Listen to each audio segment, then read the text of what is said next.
Okay, this is Moshe coming to you from Israel and the Galilee, where I've lived for many years. On the 3rd of July, it's 8:21 in the morning. I'm getting machine gun with messages this morning. My wife's not here. I don't know. She might need something. I gotta check.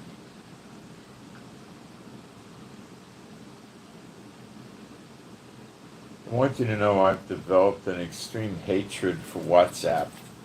But so many people use it, I need it, but I can't stand it. And I'm really tempted to disconnect it. It's such a pain in the neck, but I do need it.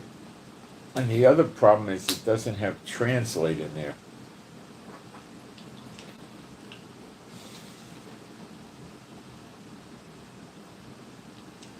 Speaking of translate, I'm not seeing any of the translate working yet on Telegram. It must be a week. If anybody has any better insights into it, let me know.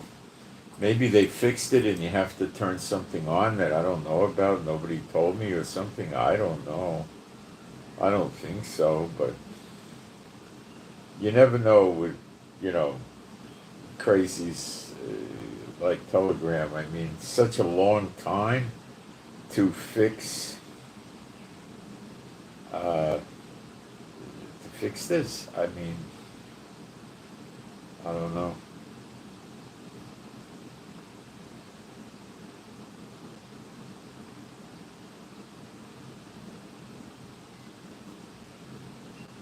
It's a long run, but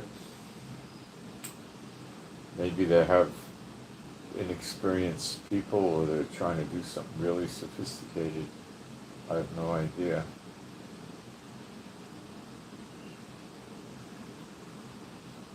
Yeah. One of the packages that I had, they gave me a refund on because of they said it got lost, it's showing up.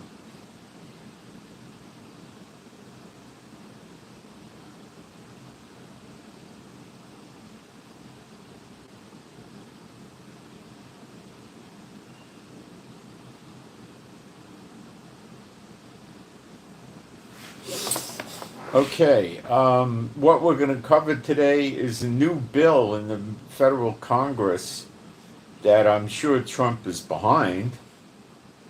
And Trump's not talking about it, he's not speaking against it or anything, I'm sure he's behind it. It's to allow the president to give B-2 Spirit bombers, stealth bombers, and 30,000 pound, what do they call them? Massive ordnance penetrator, the big penetrator bomb, 30,000 pound ones. In the event that Iran continues on their nuclear quest, which Iran is doing and publicly announcing they're doing it. So what Trump is doing is saying, we want to give, not sell. So the chances are it would be a loan. I'll tell you the confusing thing about this. How the heck does Israel have a pilot that can fly a B-2 Spirit bomber? Well, I have no idea unless there was something done quietly where some pilots went over there to train 6 or 8 months ago or something like that.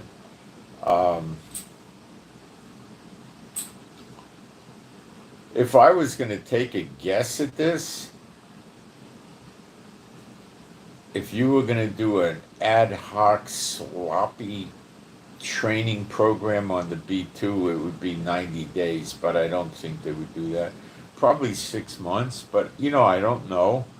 An experienced fighter jet pilot would adapt to another fighter jet, perhaps quickly. But this is a bomber, not a fighter jet. This is one big puppy with huge payloads and stealth. I don't know. Are they going to use American pilots to do it?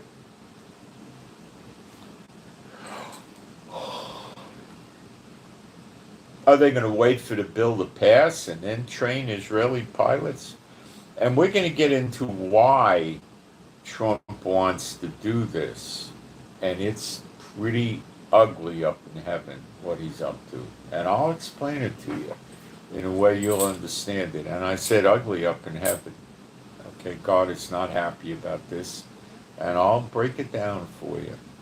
And I'm also going to break down the Gaza peace plan pushed by Witkoff, well, with Trump, of course, behind it. And we'll go through the details about that. It's not that bad. It's kind of fits with prophecy. And we're going to talk a lot about Bible prophecy today and some spiritual warfare and prayer warfare. But we'll cover the news points. There's quite a few things that happened in the news that is important, and we'll go through it. And right now I want to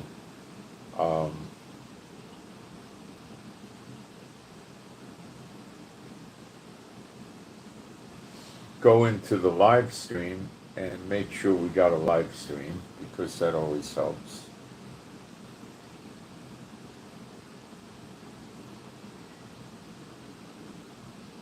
I want to check sound and picture, the whole bit.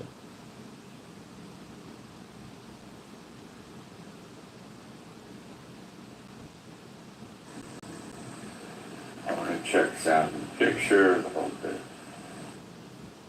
Okay, we got sound and picture.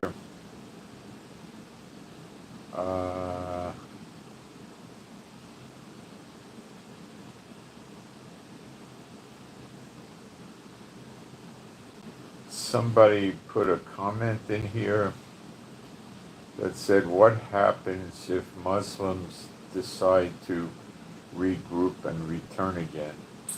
I don't understand where you're going with this. Regroup where? And in America, in Europe, in Israel, in the Middle East? I'll be happy to address it, but I don't understand what you're getting at. If you do clarify it, I'll try to answer it, okay?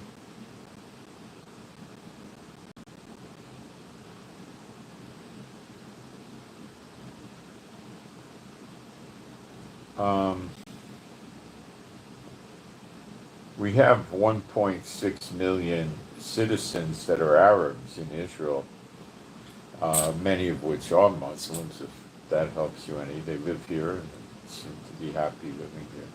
Okay, I'm going to post up real quick.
Almost done.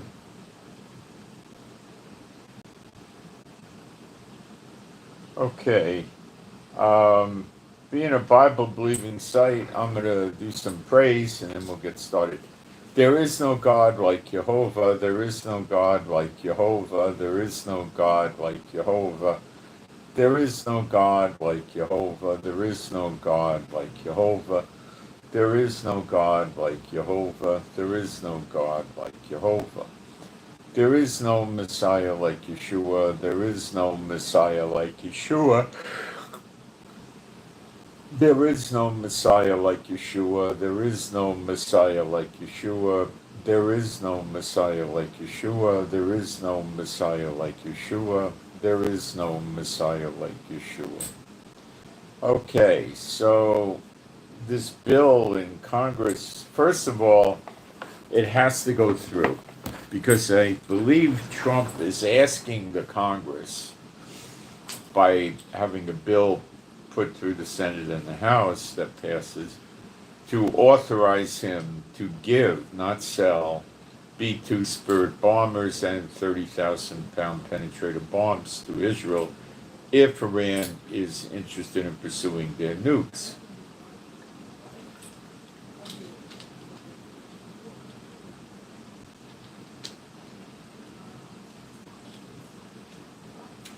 First thing is, this gives the president the option of doing it. It's not mandated. He doesn't have to do it. Number two, Iran has said they're continuing their nuke program whole hog, full force, full steam ahead, and doing so as best as they can.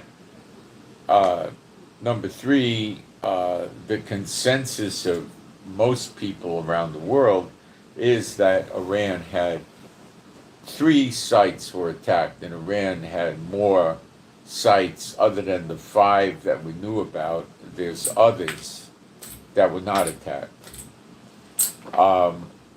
Most people in the consensus would say the 900 pounds of processed uranium at 60% or whatever it was probably removed out of the facilities before the attack came, and they still have it. Does Trump know for sure that it was destroyed? There's no evidence of that. And there's no evidence to show that it was moved. So I think it's erroneous to sit there and say, oh, for sure, it was there and destroyed. Come on. The repairs that we're seeing are repairs to the outside. The Iranians passed a law in their parliament that says they will no longer have any cooperation or affiliation with the IAEA, International Atomic Energy Authority, I guess it is, or something like that, which is part of the UN. And the head of it, Grousey, I think the guy's name is basically not going to go to Iran. They'd probably arrest him. By the way, let me finish this. So, this could be the beginning of some forced stopping of the hostilities against Iran by Trump. Am I sure of this? No. Trump has a pretty deep resentment for Iran right now. So I'm not sure of this at all. But it could be. In other words, he tells Israel, stop it, whatever kind of attacks you're executing against them every day, using the opposition with drones or doing it yourself, or Mossad is doing it, I don't care, stop it.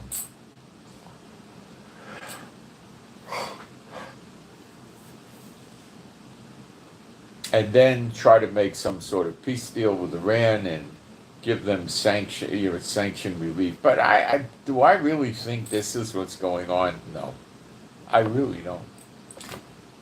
I mean, there's people that will talk like this and give you that idea, but no, it doesn't add up. I don't think that's what's happening. No. I think Trump is mad about them in the IAEA, mad about them saying they're going to continue uranium enrichment at a higher rate, at a higher percentage of enrichment, all of this stuff.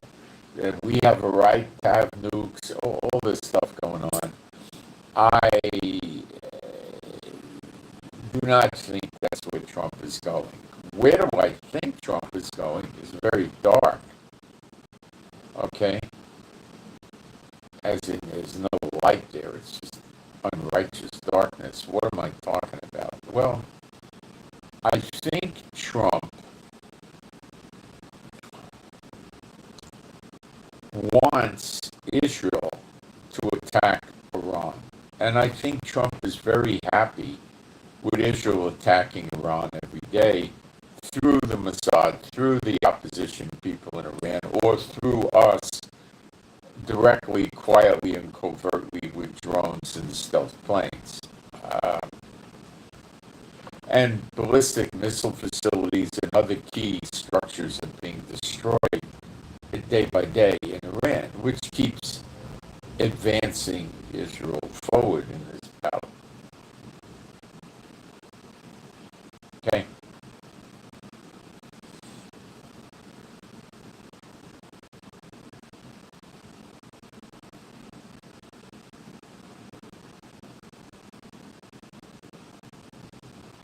So I don't see any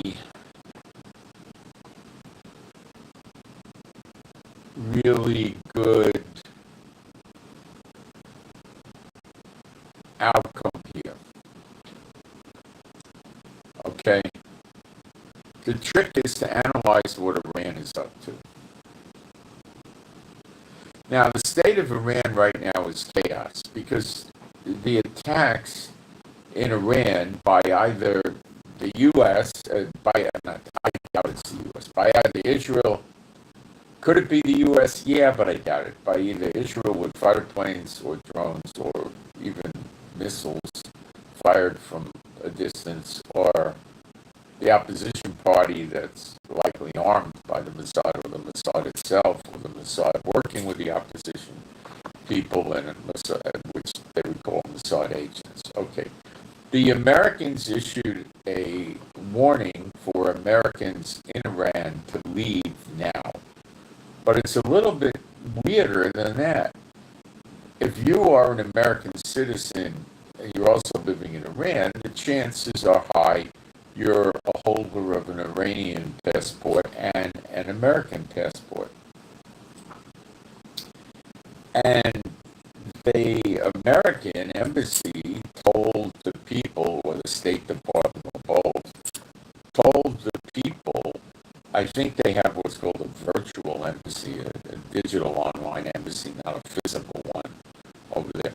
So they told the people, exit Iran on your Iranian passport only. Don't use your American passport. Because why? Now, the State Department didn't put this in the announcement, but this is what's, maybe they did, I don't think they did. What's going on is if you're a dual passport holder, maybe you're from Pakistan or, another Muslim majority country, Morocco or Algiers, they're not going to get too upset. But if they see UK, America, NATO countries, what they're going to do is just grab you for interrogation, and you're a spy. You're going to go for, initially they're going to call you in the back room, which they call secondary, and interrogate you, and they might just let you leave, maybe. But if you do get to leave, they keep your American passport. So how do you fly on an Iranian passport into America? You don't. I don't think the airlines will book your flight. But there are no flights from Iran to America. There are no flights now at all in Iran. The airspace is closed. So what they would have to do is fly to any old country, another Muslim country. I don't know what country they could fly to. Maybe Dubai, the UAE would work if they got flights there, or Jordan, or Turkey, or Saudi Arabia, or maybe even Kuwait, or Qatar, or Bahrain, those places, right? If they could get a flight over there and they have their American passport, then they could book a flight to America, say from Qatar or Jordan. They just show their American passport. They wouldn't need their Iranian passport anymore. And if when they enter the the country, say if Qatar or Jordan, they would probably want to show their American passport on entry, so they would get the entry stamp in there and explain how come they're using an American passport. It really wouldn't matter. The airlines aren't going to care that much. They just want to make sure when they go to America they can enter. In case they can't, then they may get stuck with the bill flying the person back to where they came from. And that's what they're very concerned about. Plus, they might get a fine of, $25,000 or something like that. So, if they got a valid American passport and then they wouldn't need a visa. They could just go to America. But so they probably have them stick their American passport, hide it someplace in their luggage or in their body or something, so it doesn't get picked up. It wouldn't come on a metal detector. So then they could do it. But why would they want to show their American passport in Iran? Well, I'll tell you why. Because if they're trying to book I don't know why. There are no direct flights from Iran to America. So you got me on this, I don't know. Maybe they're not too bright and they're trying to book a flight to someplace in Europe and then from Europe to America and book it all the way through, and they want the American passport. So that's what's going on. They're interrogating dual nationals over there a lot. Like I said, if you're a dual national from another Muslim majority country like Indonesia, they're probably not too interested in you at all. Okay? They're arresting people like crazy over there. Okay?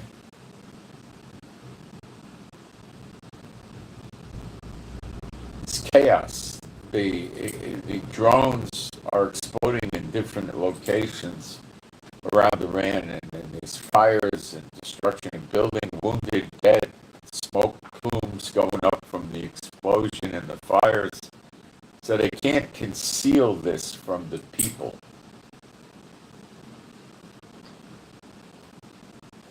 That would be impossible. How do they conceal it? It's open. Can't conceal it.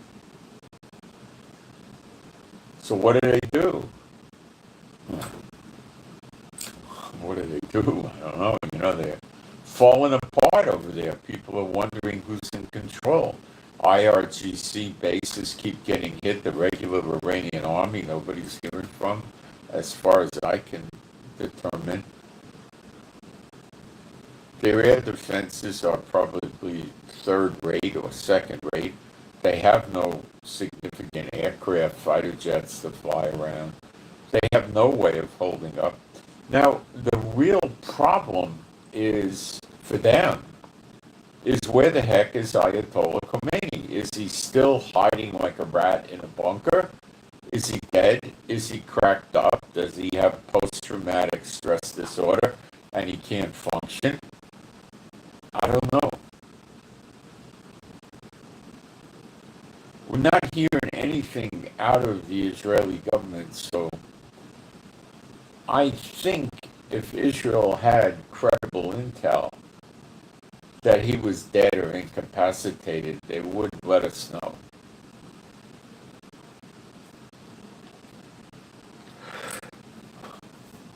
Incapacitated could mean, amongst other things, that he has severe PTSD or other mental conditions and can't function. Or he could have had a stroke, a heart attack, or something like that, or other physical problems, or both, I don't know. And he could be dead.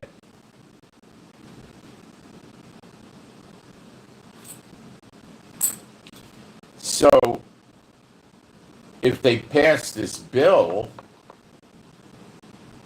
basically Trump turns around and tells Netanyahu, I'll give you some B-2s, go blow the nuclear facilities up again for Iran. Let's stop them from rebuilding and put an end to this. So Netanyahu would only be too happy to go do it. But who flies the B-2s? You see, the idea Trump is trying to do is keep America out of it. But let's see how long it takes to train a B-2 pilot, okay? Now that's going to take into account an American that has mother tongue English and likely a college education. Be a pilot in Israel, you do not need a college education, and you certainly don't need to be mother tongue in English.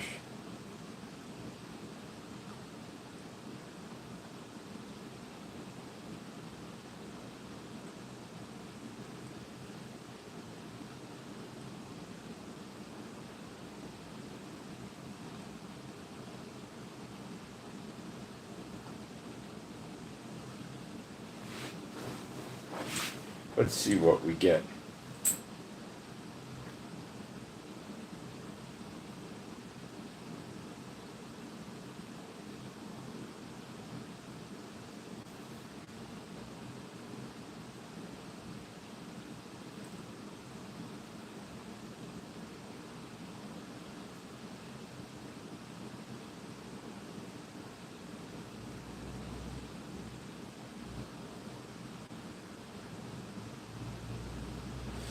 Well, they say it's 6 months, but let's dig into this deeper.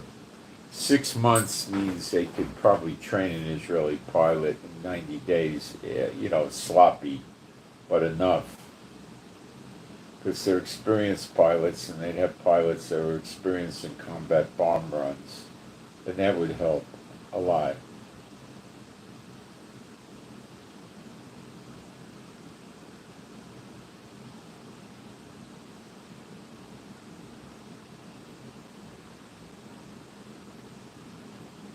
Well, or they would use American pilots and crew. Now, there's other people that operate in a B-2 other than the pilot. This is a big plane, They're not, cramped in like an F-35 or something like that. They could walk around. I mean, I expect the thing has cots to lay down on, and I expect it has a place where they could bring two crews so they could fly for long periods of time, 24 hours or more.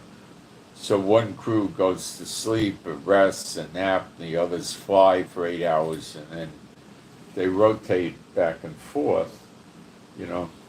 They'd probably have a way to heat meals up there, and things like this.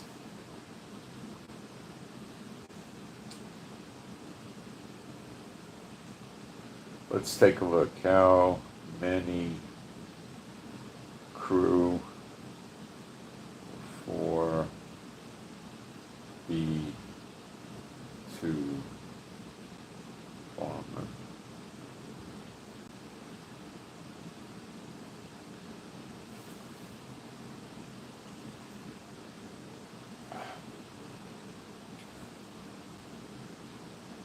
Oh, it's only 2 people.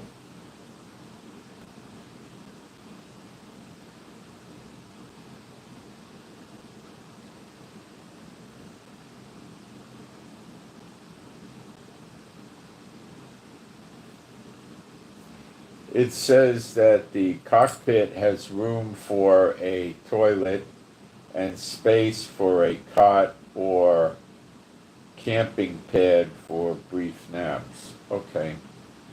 So there's just 4 guys, 2 crews. There's a pilot and a mission commander. I'm surprised they don't have a pilot, a co-pilot, and a mission commander. I don't know. Maybe the mission commander is a pilot, so he could back up the pilot if he gets wounded or something happens. I don't know.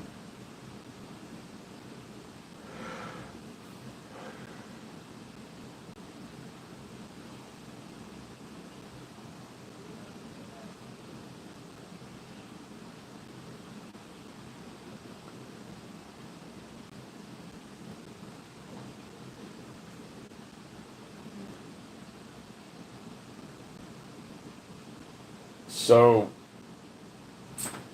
let's see if this passes.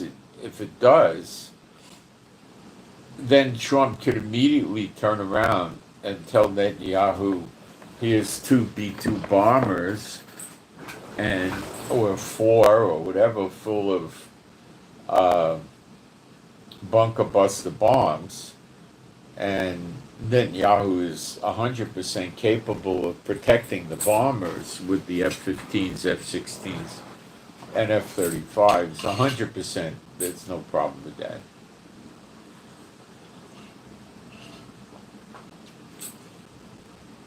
And it would probably have to have an American crew. What Trump would do is not state that it has an American crew. They might come out and lie and say Israelis have been training on this for a long time, which could also be true. I don't know. I don't think it is, but it could be. And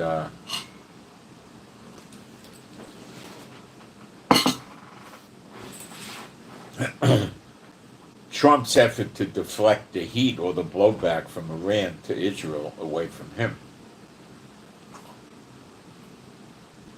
So if the Congress passes this in the coming days and Trump signs it, then Trump could just turn around and hand these planes to Netanyahu with pilots. In other words, they fly over from Whitman and they land in Israel and they hang out for a few days and work on mission planning, and then off they go. Iran and any other Muslim terrorist lunatic state is going to blame America because they're B-2 planes. And they're bunker MOP 30,000-pound American bombs, the only country in the world that has them. So it's going to cause sufficient heat to come on America anyway, from a lot of nations probably. See, as this gets worse and worse, more Muslim nations are going to get scared because they're going to be thinking Trump's coming for them too. You watch how it unfolds, but it's not so much about Trump, it's more about Israel and the two witnesses. That's what's bringing this on. Okay, so that is massive news. So Trump is sort of going to bow out of this, and Israel can run around taking out the nuclear facilities one by one. Trump will say, well, they're not cooperating, they're telling us the IAEA cannot inspect anything here in Iran, they're persona non grata, they can't come into Iran, and they're telling us they're working on their nuclear facilities to accelerate the production of this spent uranium and the other stuff they need. And they're working at it harder and faster than before. Therefore, I have authorized Netanyahu to take the B-2 bombers and blow the facilities up. And that would be a very limited loss of life. And it might take Netanyahu 10 bombs to maybe, only maybe disable one of these underground facilities. But rest assured, if you drop multiple of these bombs on the place, you're going to wreck the ductwork and the entrances. But I think that's about all he can do, or anybody can do right now. There's supposed to be a new penetrator bomb coming out soon. Maybe they already have a prototype. I told you they could smack something like this together rather rapidly. The next one, it wouldn't be 40,000 pounds. It'd probably be a max of 60,000 pounds. So you would get a noticeable advantage over sending two 30,000 pounders in a row. You know, one, and then verify you had a good hit, and then wait a few minutes and put the other one through. Yeah, that's going to be effective, but the 60,000 pounder, much of the weight is in the actual missile casing or the bomb casing. So with such a heavy thing with penetrating properties, it'll go down much deeper than the other one because it's twice the weight.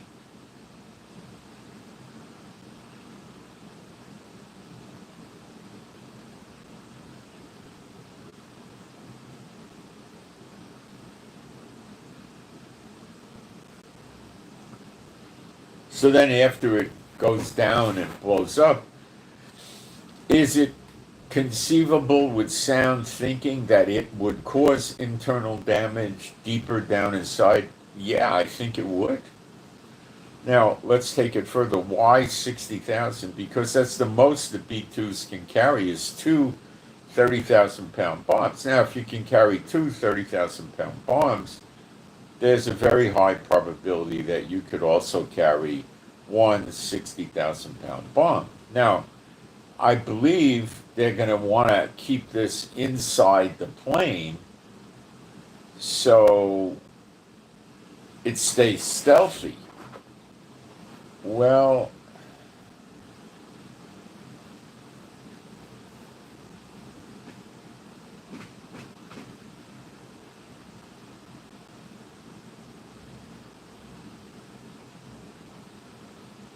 maybe it won't fit. Maybe they're going to come out instead of with a 30,000 pounder, maybe they're going to come up instead with 15,000 pounder bombers that'll do a better job. I don't know what they're doing. My take is it'll probably be a 50 or 60,000 pounder that would fit inside the B-2.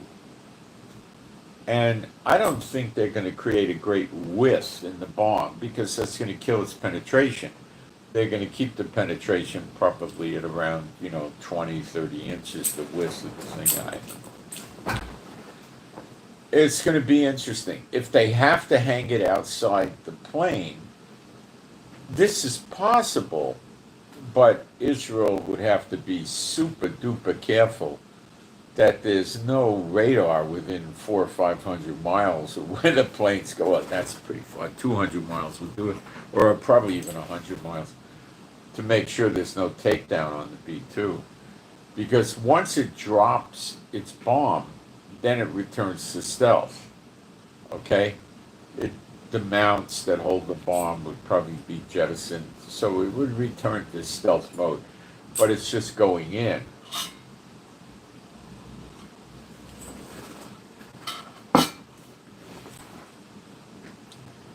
It would hang in a big bomb off the bottom of the, but so I'm sure they'll find a way to conceal it inside. So this could happen very quickly, and then Netanyahu promotes Israel, and then Trump promotes Netanyahu to take out Iran, which Netanyahu would love nothing more. But let's see what happens. Congress could Mox nix this. Now let's switch to Trump and Gaza. What's going on with Witkoff and Trump's plan? Actually, it's only slightly harebrained. It's not that bad. Can it actually work? Maybe. I give this a 50-50. Okay? This is what we know about it. Now, what we know about it today is likely going to change when they start having negotiations. Okay? Why don't these Muslim terrorist states negotiate directly with America or Israel? Because they view us as apes, monkeys, dogs, animals, foul, unclean creatures. And that's why they won't do it. That's my understanding of this. It's obviously insulting. Yet the Israel and the Americans put up with it. They shouldn't. But they do. Okay. The plan is to release 10 of the 20 living hostages, half of the living hostages, over a 60-day, basically a 2-month period of ceasefire. 2 months.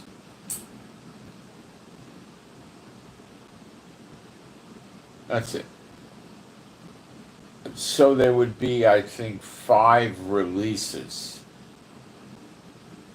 And the purpose of this is to engage in meaningful, constructive, permanent ceasefire negotiations with Israel. Probably with America, too. Trump said he will guarantee that there'll be continuing negotiations. What Trump's trying to do is cool things down in Gaza. So there could be peace talks. But Hamas is still insisting on no-nos, okay? Number one, they're not going to disarm. That's a red line for Trump and Netanyahu. They both don't want that. Number two, the Hamas and Palestinian Islamic Jihad and one or two other little fringe terrorist groups with them have no intention of leaving Gaza. That's another red line that America and Israel don't want to see happen. So we could stop right there, and the chances of this going anywhere is rather dismal unless things change. Now, the fighting in Gaza is producing typically around 100 or even more some days deaths per day, and 2 or 3 times that amount in wounded every single day. Hamas doesn't care. They're like Mao Zedong. He'd sit there and tell Americans, you know, you don't understand. I don't care if you kill 10 million Chinese people. It doesn't bother me. And then he'd stop and say, you don't believe me. You think I'm kidding. No, I'm not kidding. I don't care. You see, that's Hamas. Basically, they don't care. They don't want to get killed. But they don't care about people getting killed. And even if they get killed, they just, well, martyrdom, 70 virgins, so what? We just change locations. So Israel is never going to agree to leave them there, and never going to agree to have them not disarm and stay there. That's just idiotic, because that's guaranteeing in a very brief period of time we're going to have a war again. Also, if we completely pull out of the Gaza Strip, they're going to rearm quickly and easily from Egypt, through Egypt at the Rafah crossing. Who'd give them weapons? Well, minimally Iran, China, Russia, North Korea, maybe Pakistan and other countries.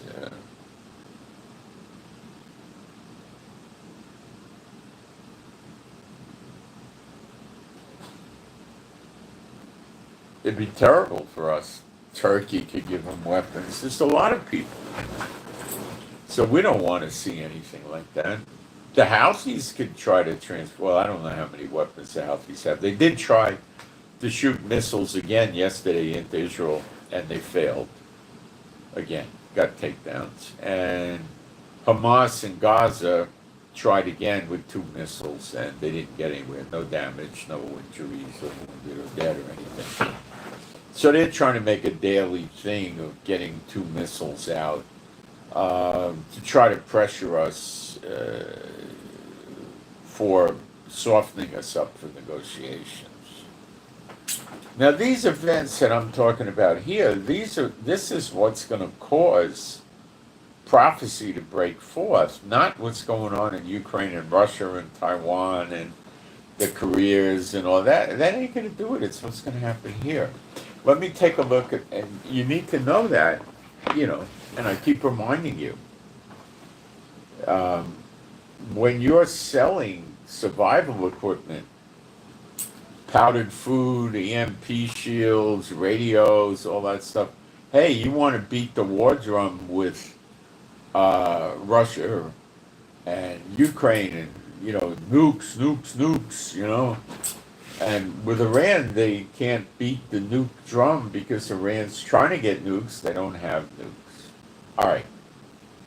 So they don't sell as much survival equipment and supplies as they do when they beat the nuke warning, okay? Let me see if we're getting questions in the chat. What's the dog doing? I don't know if you're referencing me derogatorily or the dog. The dogs are resting.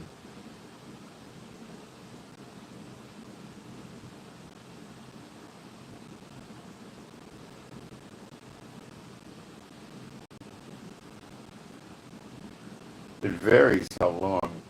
I'm a believer, Old and New Testament, and I'm in Israel. I'm not in the U.S. I've been in Israel for many, many years. I'm in the Galilee. Perhaps you heard of the Galilee from your Bible. Um, okay. So, as you know, in Malachi 3,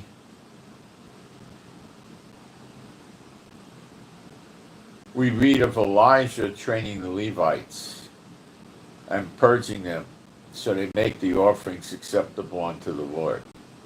Now, some of you may not be aware of this. I can concoct no good explanation for people that don't teach this, that have big buildings and titles and go to seminaries. I can't see how they could get you off of this by saying it happened or it's for the future or something like that, but don't let them shrug it off that easily. They're not teaching it because they don't want to. Behold, I will send my messenger, my Malach, and he shall prepare the way before me. That's not John the Baptist, as you'll very shortly see. And Adonai, the Lord, in the softest way of putting it, whom you speak, shall suddenly come to his temple, even the messenger of the covenant. Now we're back to Elijah, whom you delight in. Behold, he shall come, saith the Lord of hosts. Well, the Lord in his temple is the glory of God of Israel, which is that angel Michael, who the Lord in Exodus, I think it's 20, no, it might be 23, verse 20. Let me look. I always quote it and I can't remember which one it is. Let's try Exodus 23:20.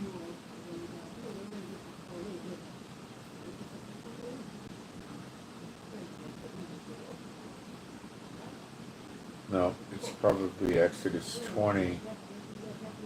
Wait a second, I didn't get the right thing. Exodus. Let's try 23:20. Yeah, I got it right. Exodus 23:20. The old guy got it. Behold, I send an angel before thee to keep thee in the way and to bring thee into the places which I have prepared.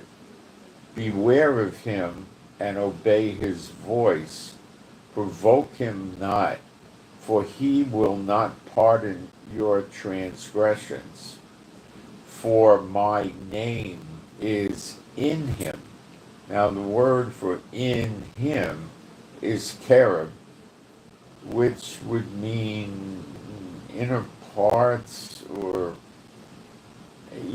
it's in him. Okay, let me see the other meanings that Strong's puts up for this. Well, it means inside him, in his midst, in him. Okay, inner parts. Okay. Now, this is Michael, the most powerful angel, and he resides in the next temple. Now, you're probably being led astray by the teachers that are not real teachers but impersonate wolves in sheep's clothing, that are not using the scriptures to make their points. Okay, number one, in the Bible there's already been 3 temples named specifically in your Bible. Solomon's temple, the first. Now there was the tabernacle with Moses, but that's not a temple.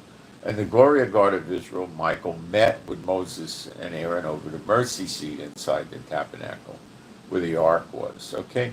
Now, then we had down the road Solomon's temple. After Solomon's temple we had Zerubbabel's temple, which you could read about in the Bible, Zechariah. I'm sorry, Zechariah 4 and in other places. Then we had another temple called Herod's temple, which Yeshua went in and the apostles went in, and they referred to it as a temple, including Yeshua. So we already had three.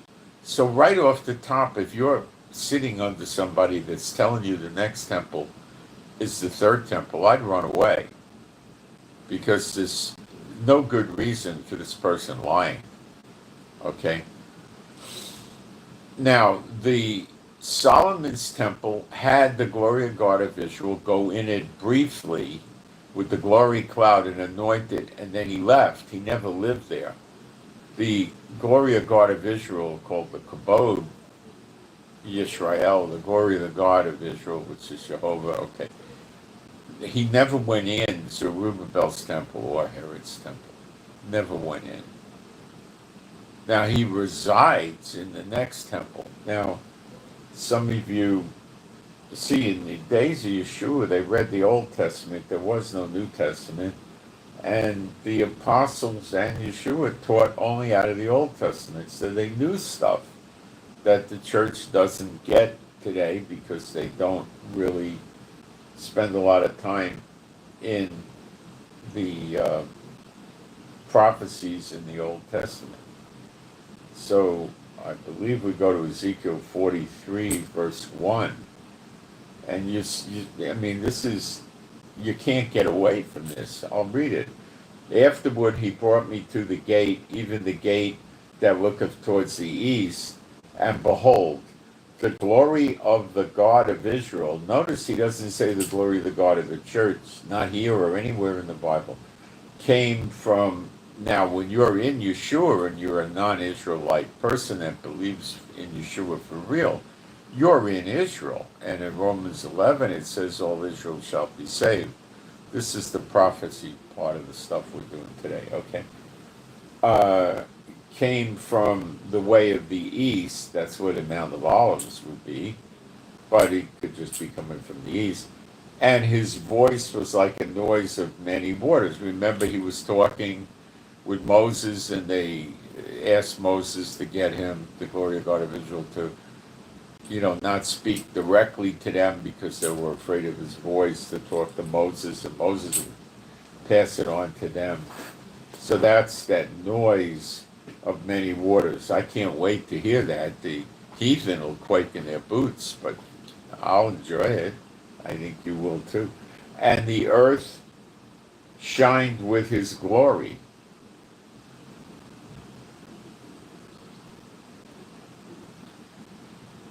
The word for earth is haaretz. It can mean the land, it can mean the earth. And it was according to the appearance of the vision which I saw, even according to the vision that I saw when I came to destroy the city. The visions were like the vision that I saw by the river Kabar, and I fell upon my face. He saw the glory of God of Israel in visions when he was in the Babylonian captivity. You could read that in Ezekiel chapters 1 and 2, I believe. And the glory of the Lord, Kabod Yehovah, glory of the Lord. See, they translate this. Let me show you how the English is so screwed up. It says, and the glory. 3 words. The only word in Hebrew is kabod, glory. Then they say, of the Lord. And the only word in Hebrew is Jehovah. So it says, glory, kabod Yehovah, glory of Jehovah, came, and that word is bo, come, came, into the house that's by, why do they call this, why does it call this temple a house? Because he lives there. By the way of the gate, whose prospect is towards the east. So he came in through the eastern gate. So the Spirit, the Ruach, the Spirit, took me up and brought me into the inner court, and behold, the glory of Jehovah filled the house. But he's going in to stay there. With Solomon's temple, he filled it, but he didn't stay.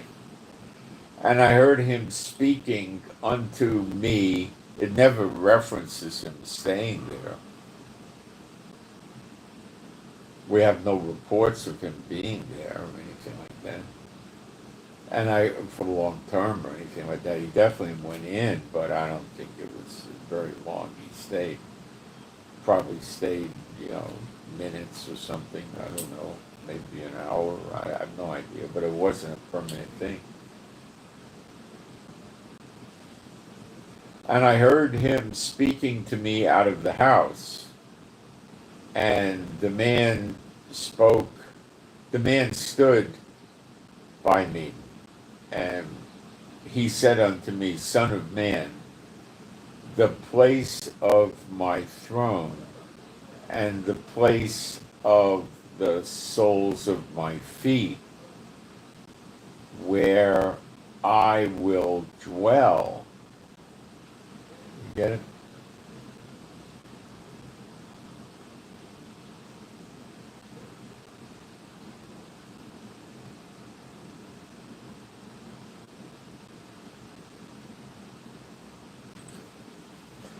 The place of the soles of my feet, where I will dwell. He's going to live there, in the midst of the children of Israel. The word midst means the middle.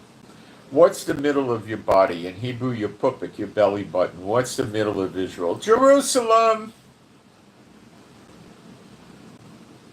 Of the children of Israel forever. He said forever, did he not? Now, what is that word, olam? That's the same word as everlasting, like everlasting life, okay? Olam means on, off, into the future for an indeterminate period of time, if you want to get the technical breakdown. Hebrew doesn't go into English very smoothly. It's a rough fit. But you can use English to establish the meaning. That's not impossible, but what happens when you do that, it gets choppy, that's all. So what? And my holy name shall the house of Israel no more defile, neither they nor their kings by their whoredom, nor by the carcasses of their kings in the high places. They're not burying dead figureheads in Israel near the temple. In the settling of their threshold by my thresholds, and their posts by my posts, and the wall between me and them, they have even defiled my holy name by their abominations that they have committed, wherein I have consumed them in mine anger. He's referencing past temples. Now, let them put away their whoredoms, worshiping other spirits as whoredoms, unclean spirits, and the carcasses of the kings, no more burying them near the temple, far from me, and I will dwell in the midst of them forever. That's, again, olam. Okay? Thou, son of man, show the house to the house of Israel, that they may be ashamed of their lawlessness. Iniquities is the English word they use. It means breaking the law. The same law the church teaches you is dead and done away with, by the way. That they may be ashamed of their iniquities, and let them measure the pattern thereof. And if they be ashamed of all that they have done, show them the form of the house, and the fashion thereof, and the goings out thereof, and the comings in thereof, and all the forms thereof, and all the ordinances thereof, and all the forms thereof, and all the laws thereof, and write them in their sight, that they may keep the whole form thereof, and all the ordinances thereof. So, and do them. So there's a new modification to the law again. See, the law gets modified, and this modification is the law of the temple. The next temple. There's ways you go in and ways you go out. I'll keep reading. And these are the measures of the altar and the cubits. The cubits is what's a cubit? Okay, a cubit goes from the center of the pond to here. So someone my size and somebody 5'2" are going to have a different size cubit. So it's not all that precise. Maybe it's 18 inches, and then maybe it could be 15 inches in somebody, or 16. But anyway, that's it. Be a cubit and a hand breadth. So you have a cubit plus a hand. So I don't know what the hand is, 6-7 inches. You know, we're used to more precise measurements, but moving along. Even the bottom shall be a cubit, and the breadth a cubit, and the border thereof, the edge thereof, round about, shall be the higher place of the altar, and from the bottom even to the ground, even to the lower settle, shall 2 cubits be. See, this is precise instructions to build the brazen or the brass altar for the sacrifices, which goes in the inner courtyard. When you're looking at the eastern gate, there's on the east steps going into the temple. So the altar would be to the left or the south of the inner courtyard, and more frontal towards the east a little bit. So the altar shall be 4 cubits. Okay, I'm not going to read all the directions of building the altar. And now I'm in verse 18 of Ezekiel 43. And he said unto me, Son of man, thus saith Adonai Jehovah, these are the ordinances of the altar and of the day when they shall make it. We make the altar. We don't make the temple. I'll show you that. This next temple, to offer burnt offerings thereof, and to sprinkle blood thereof. And you shall give to the priests, the Levites. So the Kohanim, Levites, all Kohanim are from Levi, so the Levites, but not all Levites are Kohanim. Kohanim, or priest, is a descendant from Aaron. That be of the seed of Zadok. So you have the top would be let's start at the bottom, Levites. Some Levites are descendants of Aaron, they're Kohanim, and some Kohanim are Zadokites, descended from Zadok, which approached unto me to minister unto me, saith Jehovah, son of Jehovah, saith Adonai Jehovah, a young bullock for a sin offering. So let me rephrase. So the sons of Zadok are Kohanim, but not all Kohanim are the sons of Zadok, the seed of Zadok. Okay, all Kohanim are Levites, but not all Levites are Kohanim. I'm a Kohanim. We don't know who is the Zadokite, because that's not been passed on. The Kohanim and the Levite stuff has been passed on. It's also in the last names that people that are Kohanim and Levites have. I have one of those names as well. It's another story how they do it. They pass on when there's a wedding, when there's a funeral, it's discussed and mentioned with the rabbis, when there's a circumcision, and when there's a bar mitzvah and stuff like that.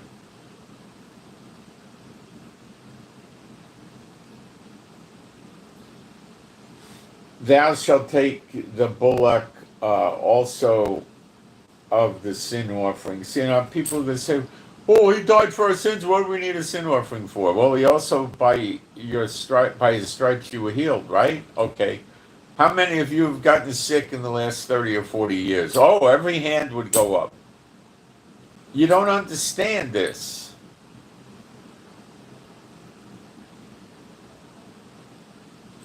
Let me enlighten you, just like many of you don't understand the next temple is not built by us, but let me enlighten you why by his stripes you're healed ain't working for you these days, but it will in the fairly immediate future. Okay? Hosea 6, 1 and 2. And this is also why the get rich scriptures that Copeland and the other crooks pass on you doesn't work today either, but they will in the near future. Come and let us return unto Jehovah, for he hath torn and he will heal us. He has smitten and he will bind us up.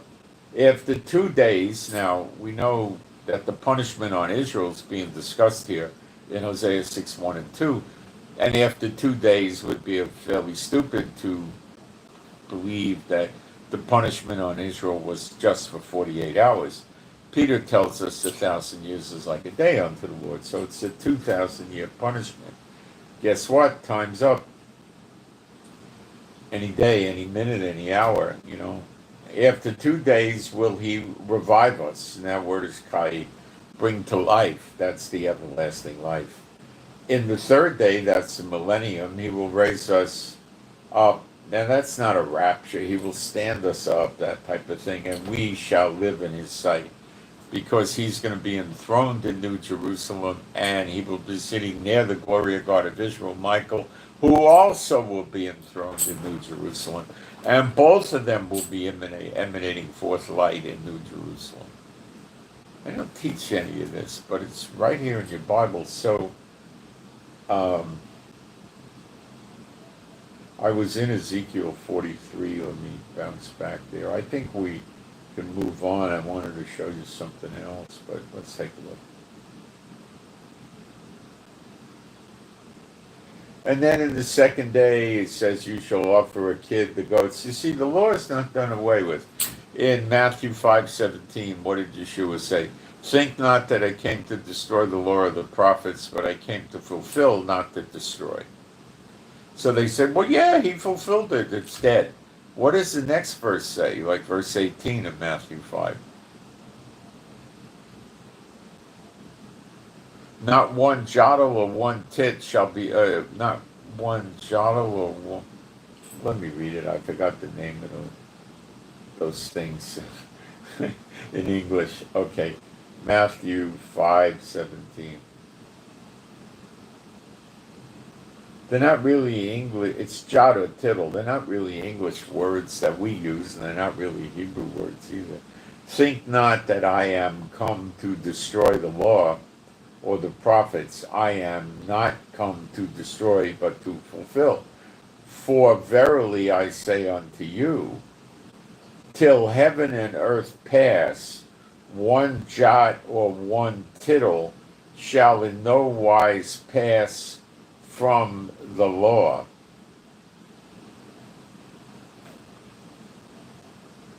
Shall in no wise pass from the law, and all be fulfilled.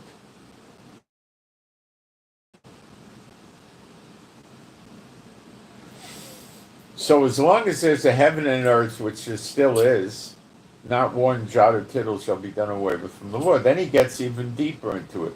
Whosoever therefore shall break one of these least commandments and shall teach men so, shall be called the least in the kingdom of heaven. That's for the one who breaks one of the least commandments. But whosoever shall do and teach them, the same shall be called great in the kingdom of heaven. So what do you do with somebody that teaches to break all 360 commandments in the law? You think they'll be called the least in the kingdom of heaven, or they'll be in the lake of fire? I would opt for the lake of fire. But I'm not God, but that's how I see it. But look what happens to those that teach them and do them. They become great in the kingdom of heaven. Wouldn't you want that? Instead of looking at the negative, wouldn't you want to chase the positive? Why do you listen to these people that sling this crap your way? This is New Testament. I want to give you another scripture, a scripture that's rather scary. To some of you, it should be scary if you fear the Lord, but let me dig it up. I don't remember the exact. I think it's, I'll get it. I think it's Matthew 7.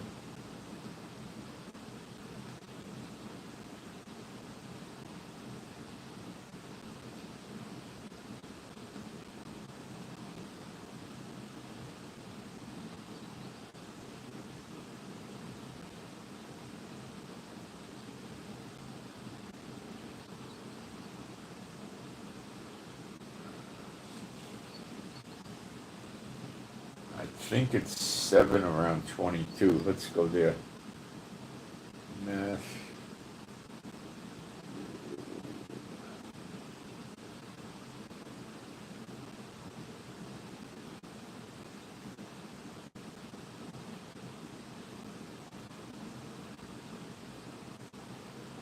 Yep, I got it. Many will say to me in that day, this is the judgment, Lord, Lord, have we not prophesied in thy name?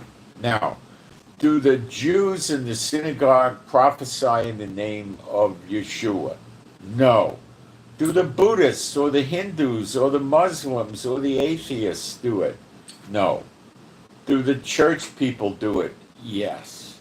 Is this talking about the church people? Yes.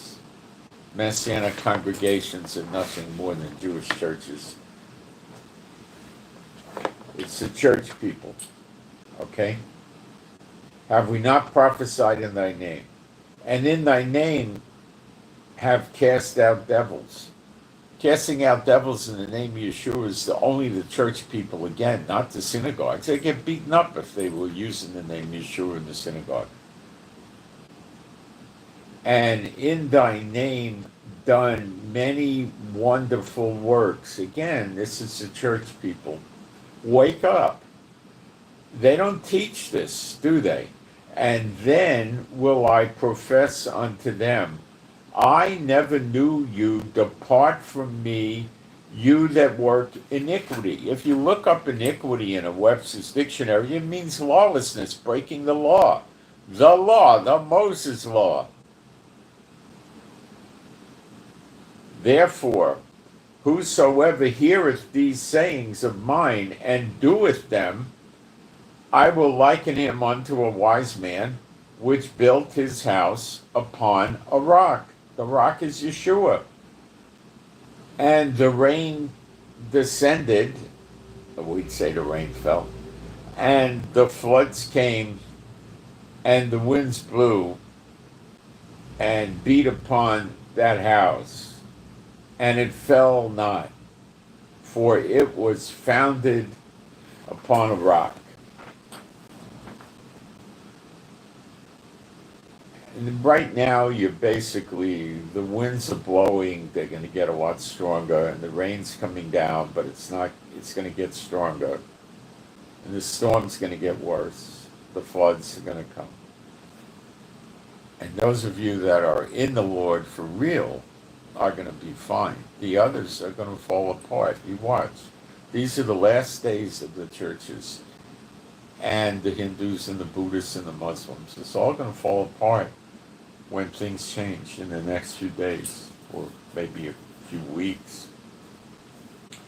And everyone that heareth these sayings of mine, and doeth them not, shall be likened unto a foolish man, which built his house upon the sand. That's churchianity, Buddhism, Hinduism, Mohammedanism, atheism, communism, and all that. And the rain descended, and the floods came, and the winds blew, and beat upon that house, and it fell. And great was the fall of it.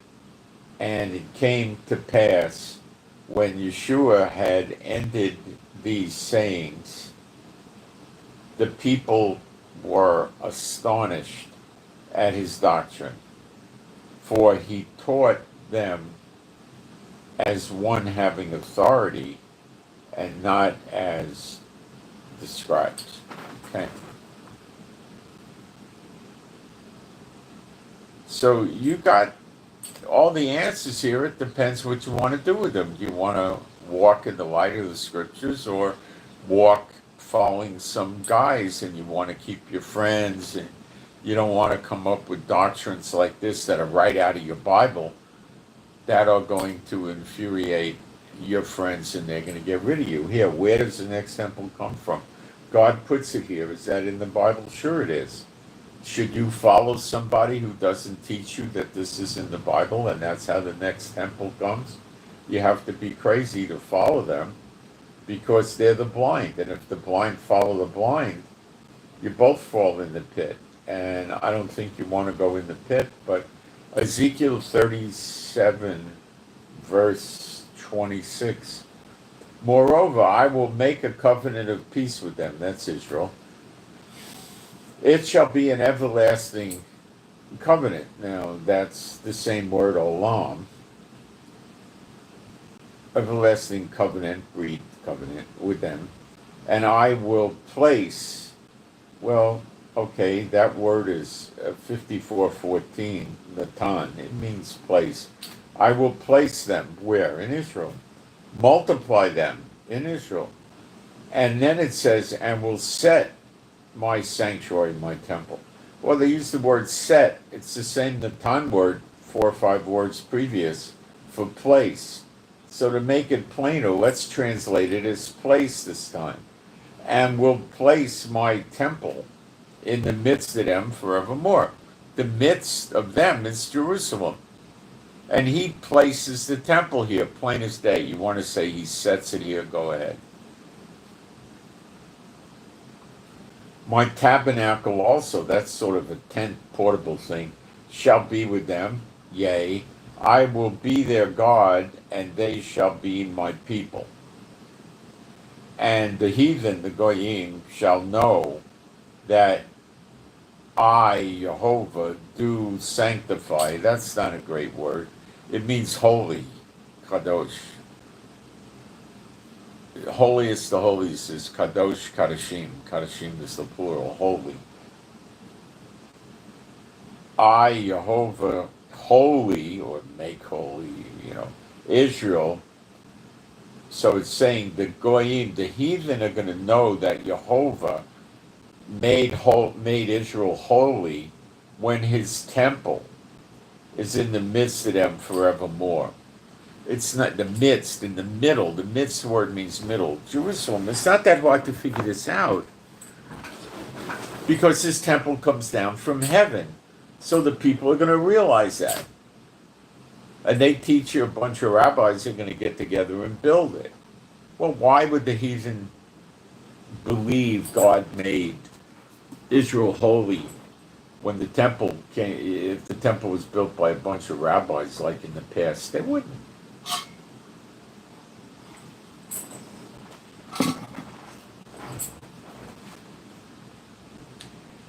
I did everything right out of the Bible. The only thing that the false teachers and false pastors could do is confuse you with the time frame. And I wouldn't let them do that.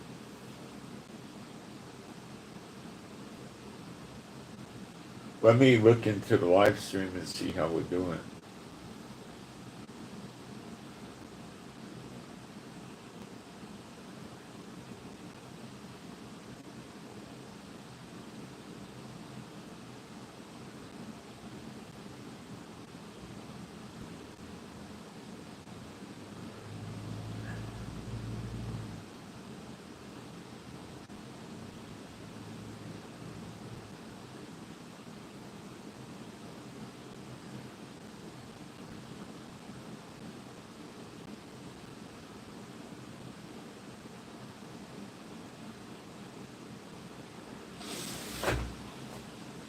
Let me get back in my notes and see if I forgot some stuff here.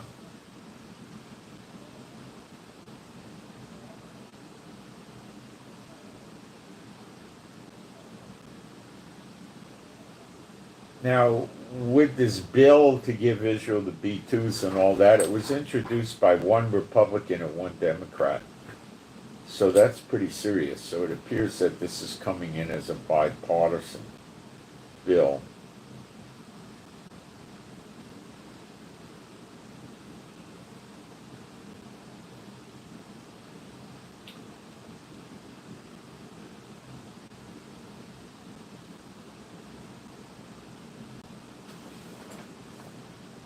It came from a guy named Representative Josh.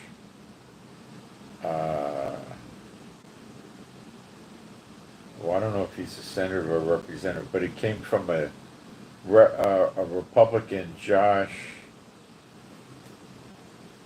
Goes Gossamer, and a Republican. I'm sorry, and a Democrat.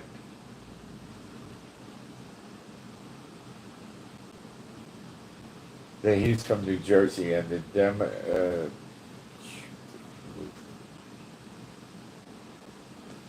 this thing still keeps ghosting. Never buy. I should toss Apple every time this thing ghosts on me. They deserve it. They built such garbage. Never buy an Apple product again. Okay, the other guy is Representative uh, Democrat from New Jersey, Representative Mike Lawler. No, he's from New York. Lawler's from New York. The other one was New Jersey.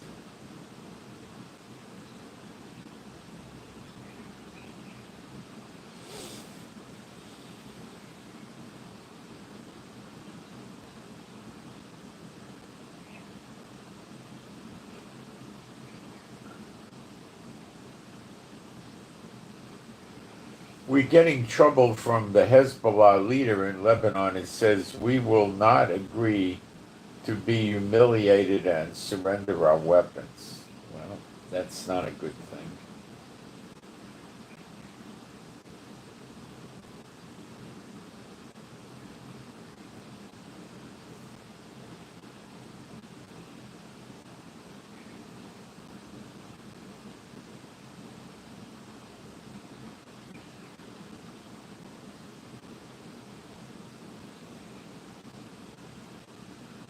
So that means there's a problem with them up there that's got to be dealt with too. We'll have to deal with it.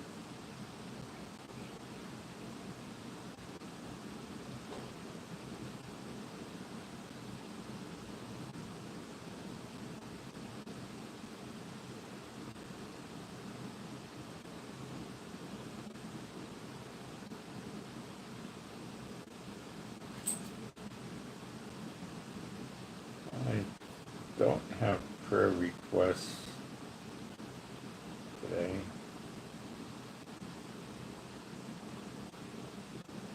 All right.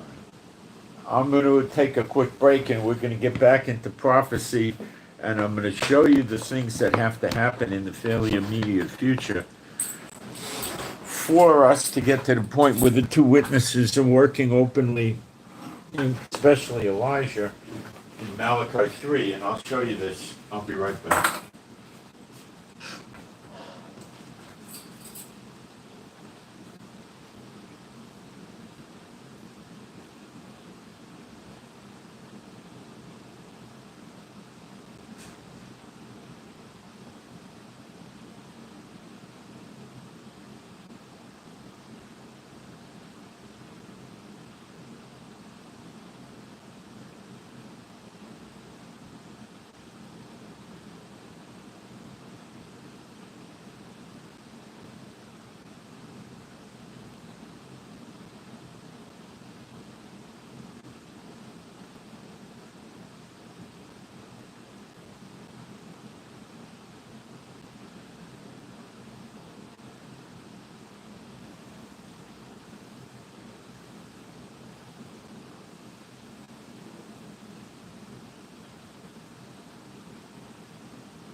Now, this is something that's about to happen in prophecy very shortly. By that, could be hours, days, a few weeks, maybe.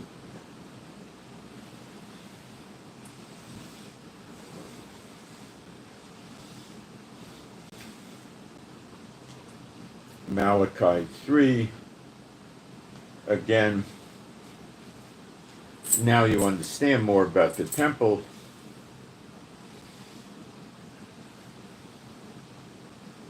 This is going to make a lot more sense to you.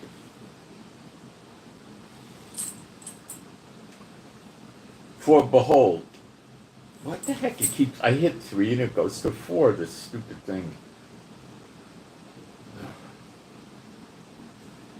Okay. Behold, I will send my Malach, my messenger, and he shall. That's Malachi in English. It's a play on words. And he shall prepare the way before me. Now we know that's Elijah because that's his job. And Adonai, whom you seek, the Lord whom you seek, shall suddenly come to his temple. Even the messenger of the covenant, whom you delight in, behold, he shall come.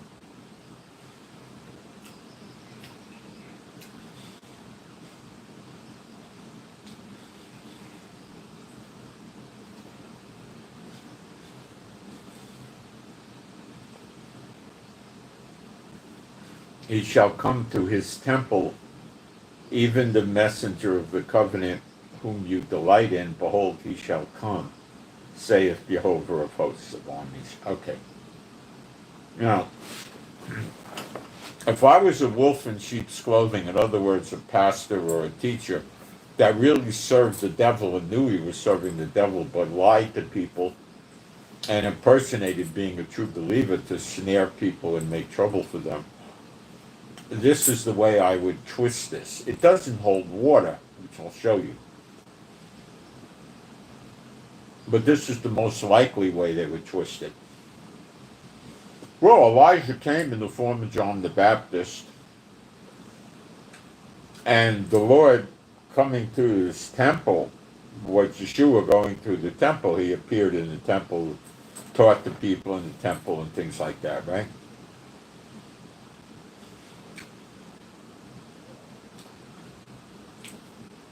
Well, that doesn't hold the water here.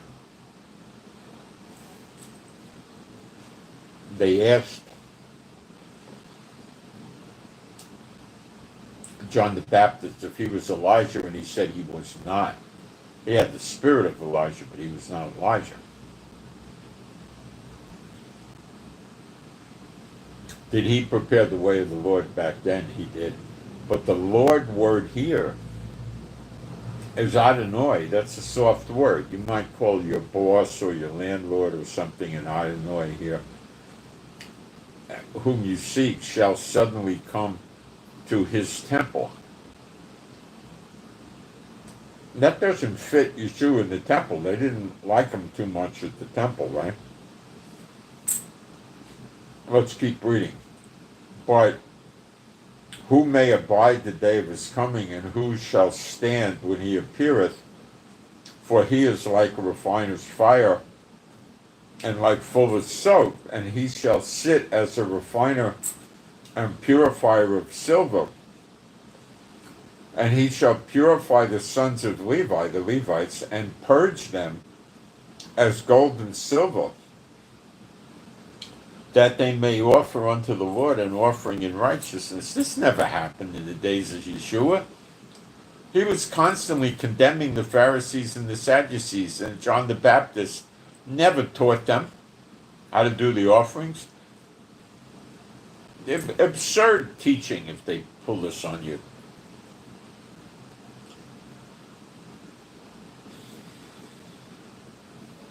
They did an offering in righteousness? No, I don't think so. Then shall the offering of Judah and Jerusalem be pleasant unto the Lord, as in the days of old, as in the former years. No, that didn't happen. when you had John the Baptist there and Yeshua, not at all.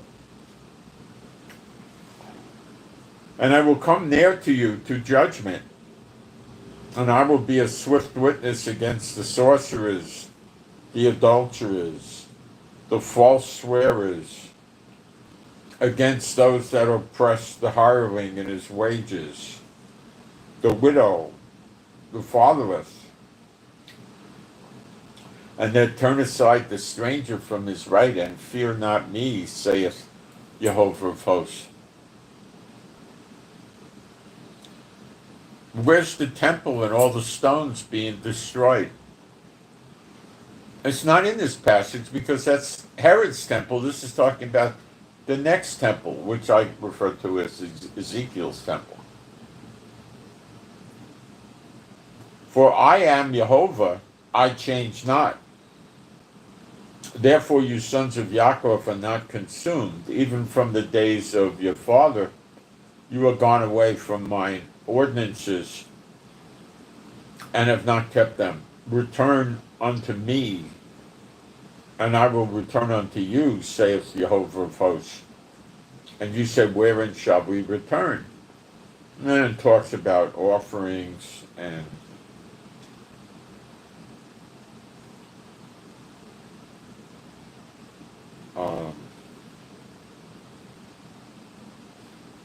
you have said it is vain to serve God. And what profit is it that we have kept his ordinances, that we have walked mournfully before the Lord of hosts? And how we call the proud happy. Yea, they that work wickedness are set up, yea, they that tempt God are even delivered. Yeah, they have the good things in this life, and then for billions of years they suffer.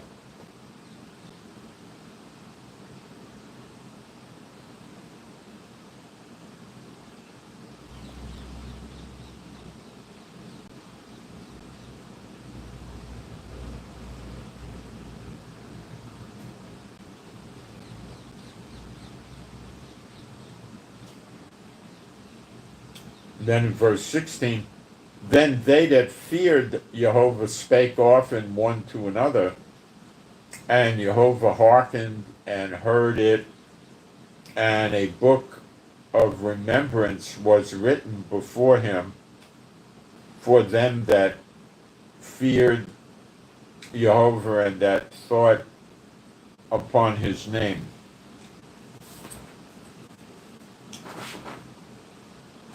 And they shall be mine, saith Jehovah of hosts, in that day, when I make up jewels, and I will spare them, as a man spareth his own son that serveth him. Prodigal son story there, parable of the prodigal son. Then shall you return and discern between the righteous and the wicked. Return where? To Israel. Between him that serveth God and him that serveth him not.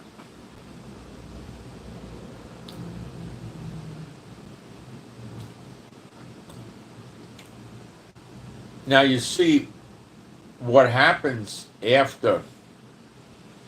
Well, let's do Malachi 3. So Elijah's there in Jerusalem. The temple is there. Remember it says, and Adonai, the Lord whom you seek, shall suddenly come to his temple. Okay, so the temple's there before he is there. Before the glory of God of Israel is there. Church doesn't want to teach stuff like this to you because it says the glory of the God of Israel. It doesn't say the glory of the God of the church. See, they don't want that.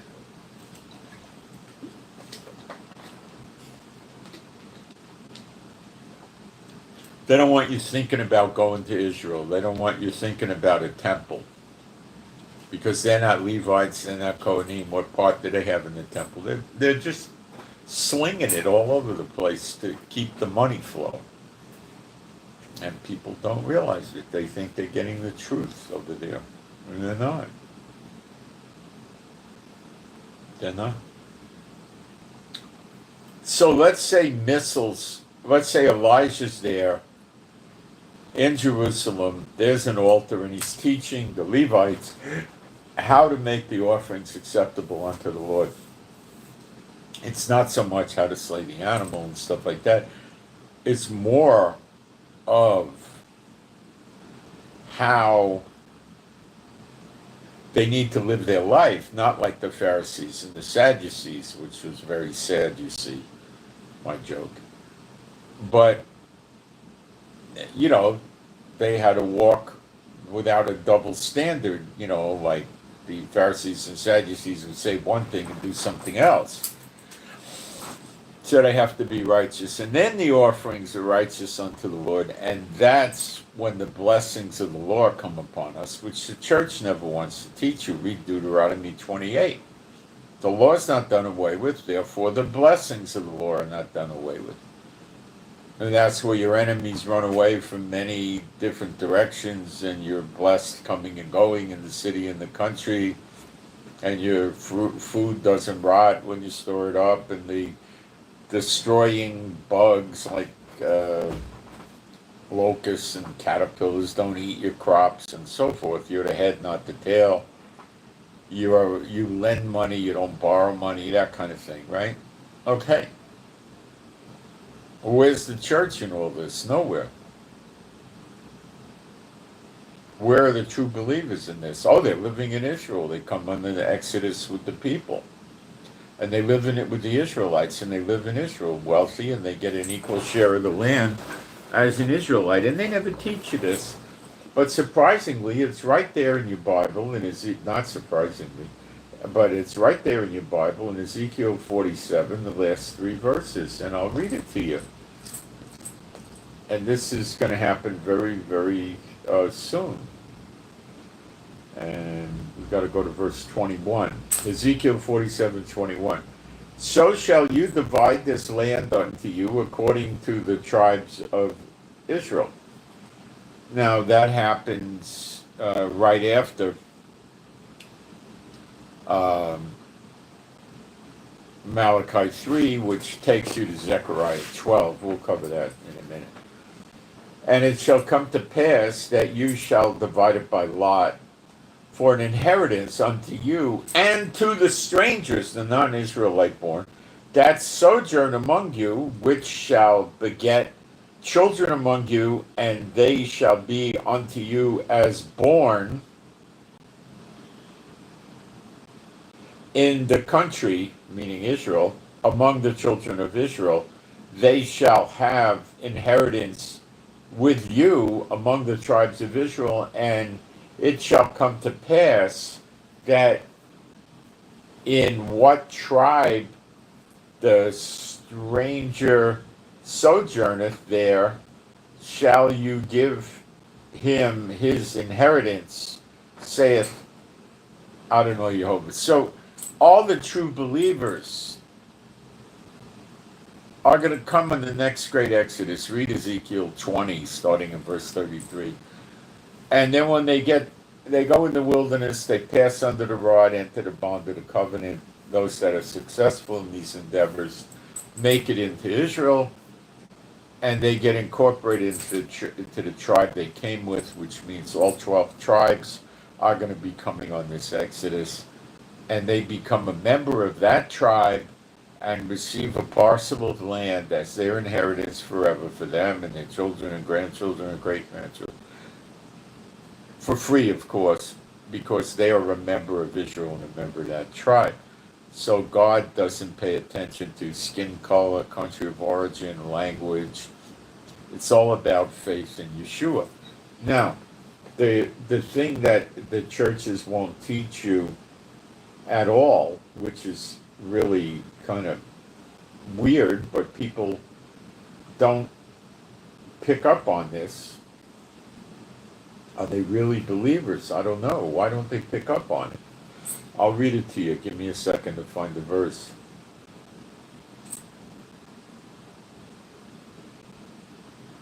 It says, let's pick it up in verse 10. Revelation 21:10.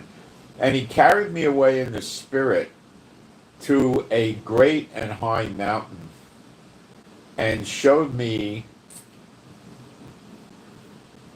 that great city, the holy Jerusalem, descending out of heaven from God, having the glory of God, that's Michael, and her light was like unto a stone most precious, even like a jasper stone, clear as crystal, and had a wall great and high, and had 12 gates, and at the gates 12 angels, and names written thereon, which are the names of the 12 tribes of the children of Israel. On the east, 3 gates, on the north, 3 gates, and so forth.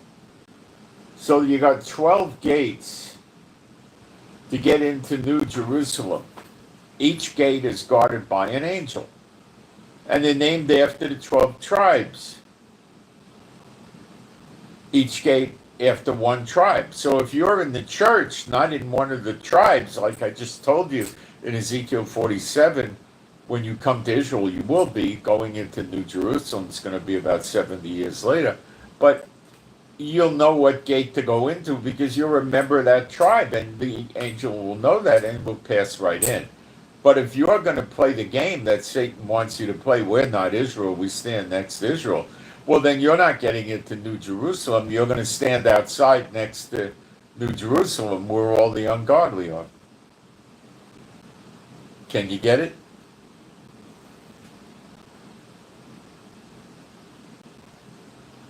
So now tell me the law's done away with, huh?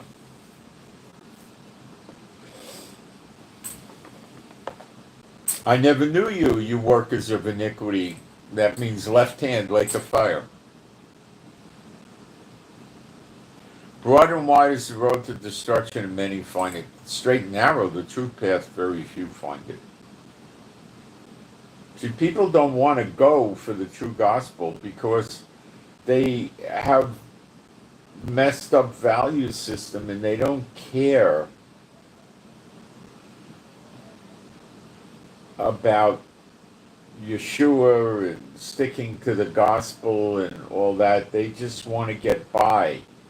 And they go to the church and they don't want to alienate anybody, so everything's okay. Whatever you want to believe is fine, and they got no doctrine. They just, their doctrine is churchianity. That ain't going to help them. Let's take a look at the live stream.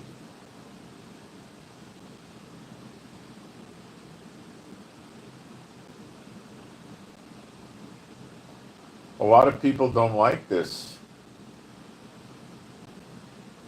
teaching, but it's the real Bible. Yeshua is the King of Israel. He's the high priest in the order of Melchizedek. The temple doesn't go, or New Jerusalem doesn't show up in Beijing or Moscow or Paris or London or Washington, D.C. It's Jerusalem.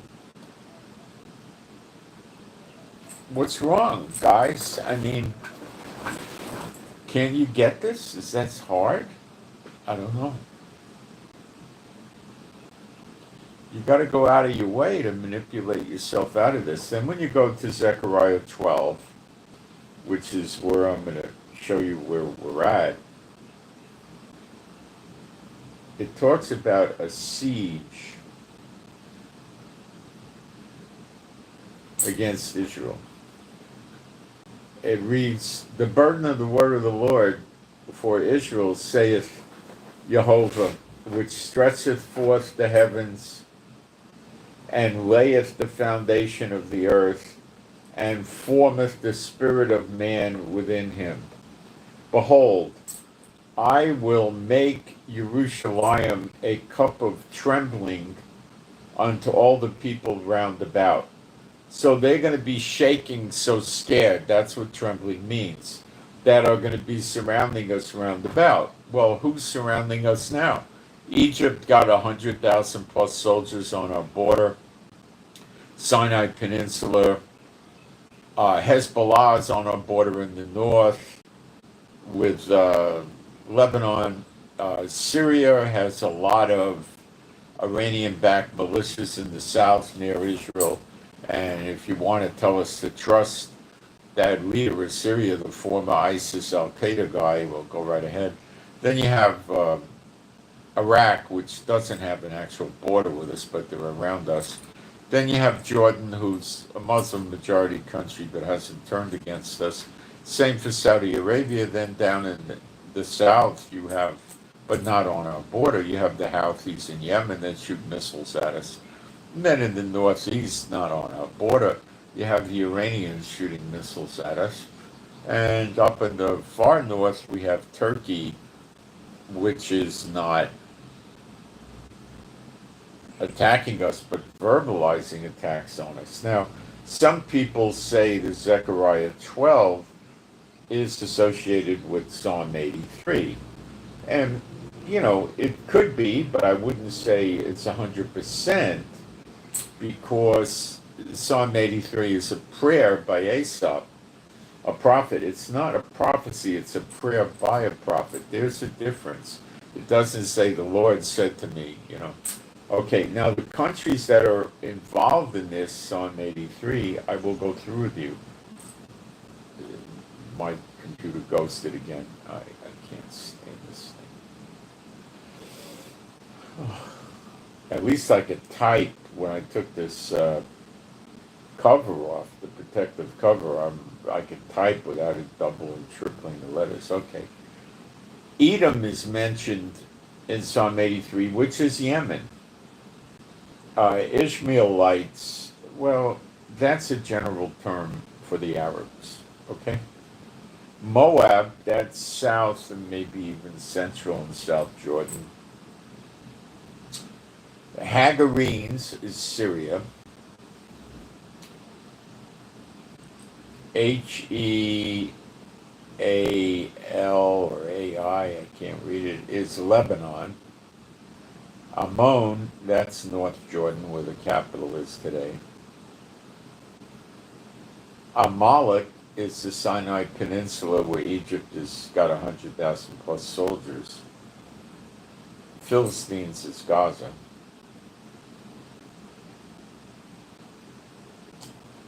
Tyrus is again Lebanon. And Assur is Iran. It's Iraq, which is the old capital of Assyria. It's Iraq. So Lebanon keeps coming up. Let's go to Ezekiel 28:20.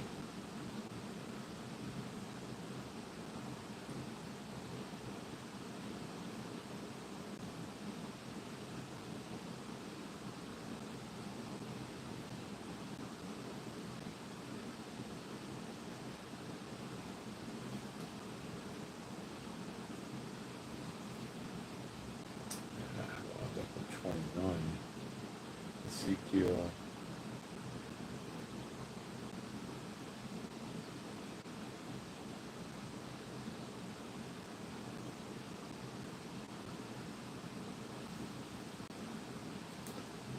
Again, the word of Jehovah came unto me, saying, Son of man, set thy face against Zidon and prophesy against it, and that would be Lebanon.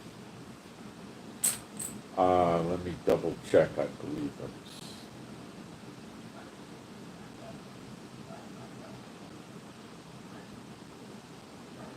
it's north of Tyre. Yeah, we call that Lebanon, Mediterranean coast. Okay. And say, thus saith Adonai Jehovah, behold, I am against thee, O Zidon, and I will be glorified in the midst of thee, and they shall know that I am Jehovah when I shall have executed judgment in her, and shall be sanctified in her. Judgment in her means bad for Lebanon. For I will send into her pestilence and blood. into her streets, and the wounded shall be judged in the midst of her by the sword upon her on every side, and they shall know that I am Jehovah. And there shall be no more a prickling briar unto the house of Israel, nor any grieving thorn of all that are round about them, that despise them, and that they shall know that I am Jehovah Elohim. That I am. Sorry, it says I am Adonai Jehovah. Thus saith Jehovah. Thus saith Adonai Jehovah, when I shall have gathered the house of Israel from the people among whom they are scattered, and shall be sanctified in them in the sight of the heathen, then shall they dwell in their land. So when does this happen? Thus saith the Lord, when I have gathered the house of Israel from the people. That's the next Exodus. Okay. Among whom they are scattered, and shall be sanctified in them in the sight of the heathen, then shall they dwell in their land that I have given to my servant Yaakov. And they shall dwell safely therein, and shall build houses and plant vineyards. Yea, they shall dwell with confidence when I have executed judgment upon all those that despise them round about, and they shall know that I am Jehovah. So he doesn't want any thorns or prickly briars of the people around us bothering us, okay?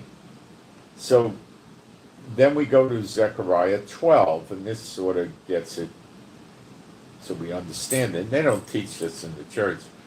The burden of the word of the Lord, well, we covered that. Behold, I will make Jerusalem a cup of trembling unto all the people round about, when they shall be in the siege. A siege is not an invasion, it's they surround and attack.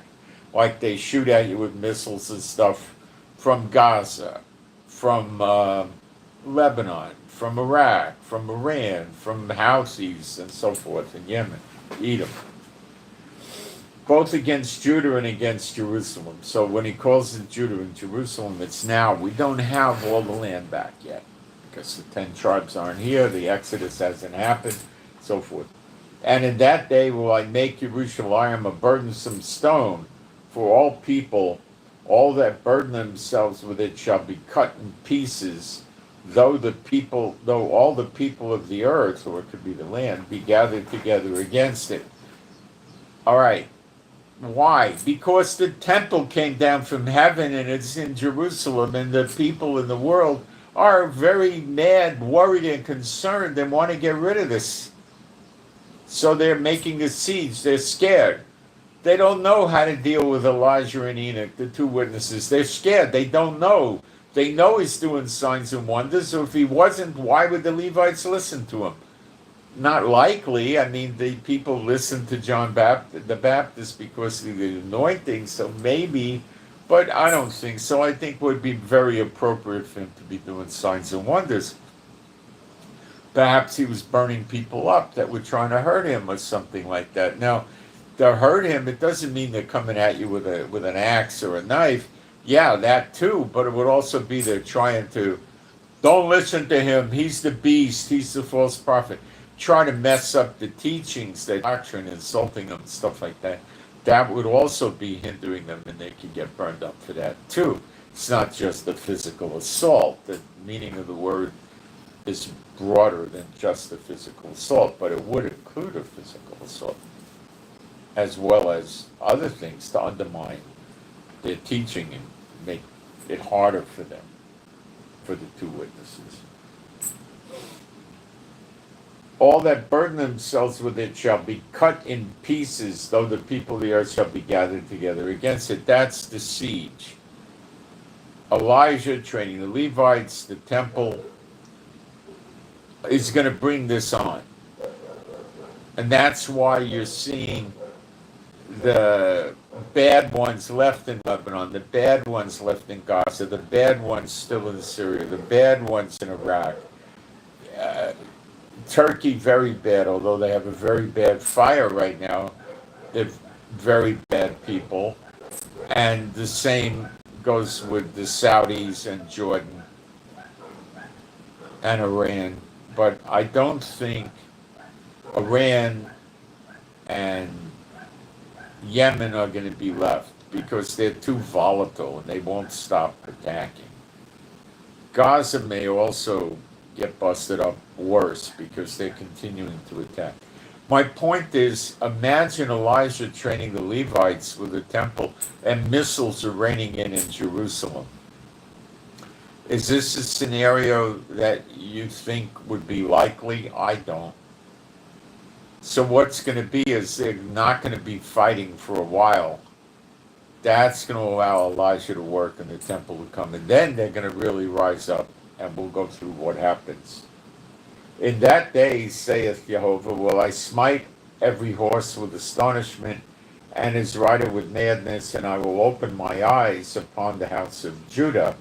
And that's when they just slid into home plate, because now he turns his face towards them. Or how would he open his eyes on him if he didn't turn his face? You know? And will smite every horse of the people with blindness. And the governors, it's the judges of Judah, that's the two witnesses, shall say in their heart, the inhabitants of Jerusalem shall be my... It's saying the inhabitants of Jerusalem's strength is in the Lord of hosts, said God. In that day will I make the judges of Judah like an earth of fire among the wood, and like a torch of fire in a sheaf. Well, who do you know has fire coming out of their mouth? It could even be lightning, which would also cause a burning oven. The word means it could go either way with fire or lightning. And like a torch of fire in a sheaf, and they shall devour, it really means burn up all the people round about. Remember we read about the people round about just before? And the people round about on the right hand and on the left. And Jerusalem, it says, shall remain still inhabited in her own place. It doesn't say inhabited again, like they had to leave. They don't leave. They're twisting the English versions to play to Darby and Schofield here, that's all. The Hebrew doesn't read that way. Jehovah also, okay, so you see what's going on here? The two witnesses burn the enemies up surrounding them in the siege. But that probably happens after Elijah finished training the Levites, so the blessings of the law come on the people. And that means they get victory over their enemies. Just read Deuteronomy 28. Okay?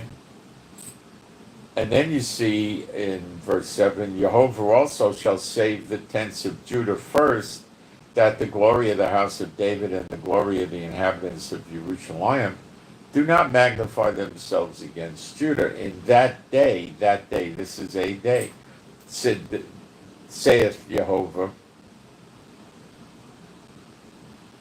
No, in that day shall Jehovah defend the inhabitants of Jerusalem. And he that is feeble among them in that day shall be as David. Well, they changed, because David killed Goliath, a bear, he killed a lion, and he killed a lot of soldiers in war. And now the old feeble people are like David. Something's different. And the house of David shall be as God, as the angel of the Lord before them. That's Michael, who killed like 180,000 people in one day. That's what the house of David's going to be like. Well, something's different. Is that why we're living in peace after this? Sure. And it shall come to pass in that day that I will seek to destroy all the heathen that come against Jerusalem. Now pay attention. And I will pour upon the house of David and upon the inhabitants of Jerusalem the spirit of grace and of supplication. So he pours his spirit on the house of David and those living in Jerusalem. That means they're now believers. He wouldn't pour his spirit on them if they were going to remain unbelievers. So their sins are removed in a day, in an instant. Now what happens? And they shall look upon me whom they have pierced. That's Yeshua. They stuck a spear in his side and water and blood came out, which a lot of people would say is the beginning of the church. The water for the anointing, Holy Spirit, the blood for the, taking the blood and the wine and the communion, taking the wine and the bread. Right? The bread is the flesh.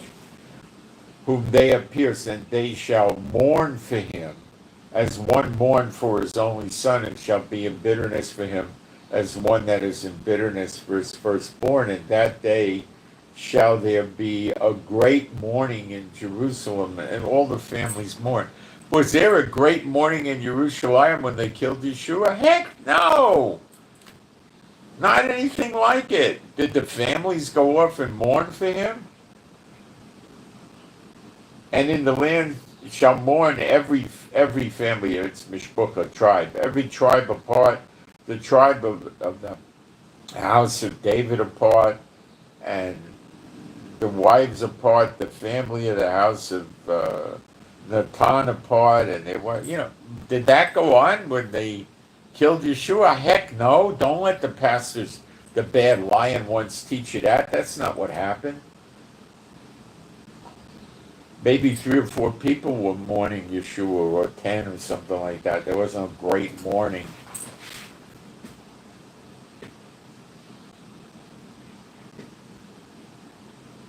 Okay, now what happens?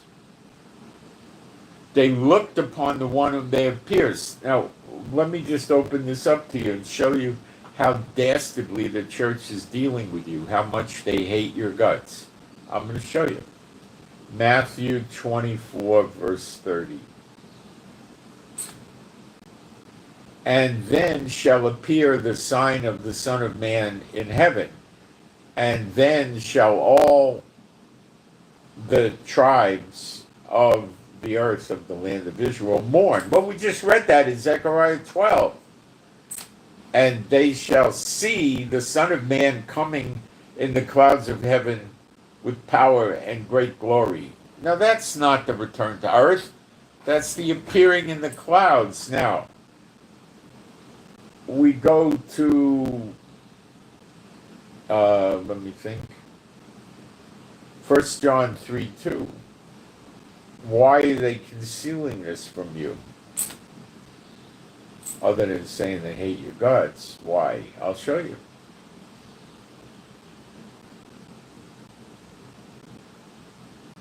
Hold on, this thing is ghosting on me. It's driving me crazy. I got it. 1 John 3:2.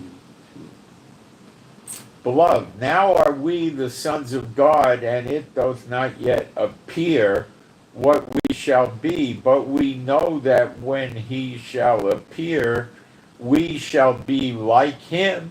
You'll be like Yeshua, for we shall see him as he is. Notice it's talking about appearing. And it says, and every man that hath this hope in him purifieth himself even as he is pure.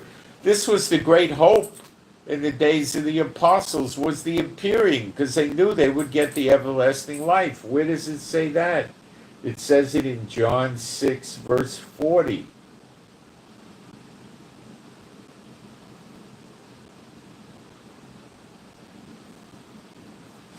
And this is the will of him that sent me, that everyone which seeth the Son of Man, remember they see him in Zechariah 12, and believeth on him, while he poured his Spirit out on him just before they saw him, so they believe,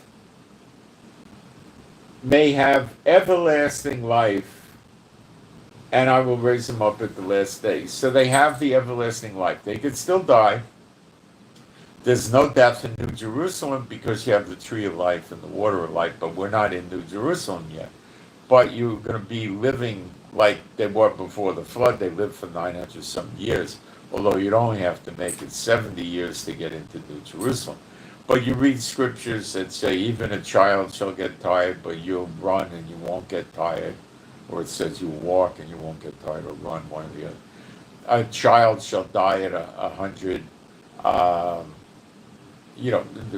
My people's days shall be like that of a tree.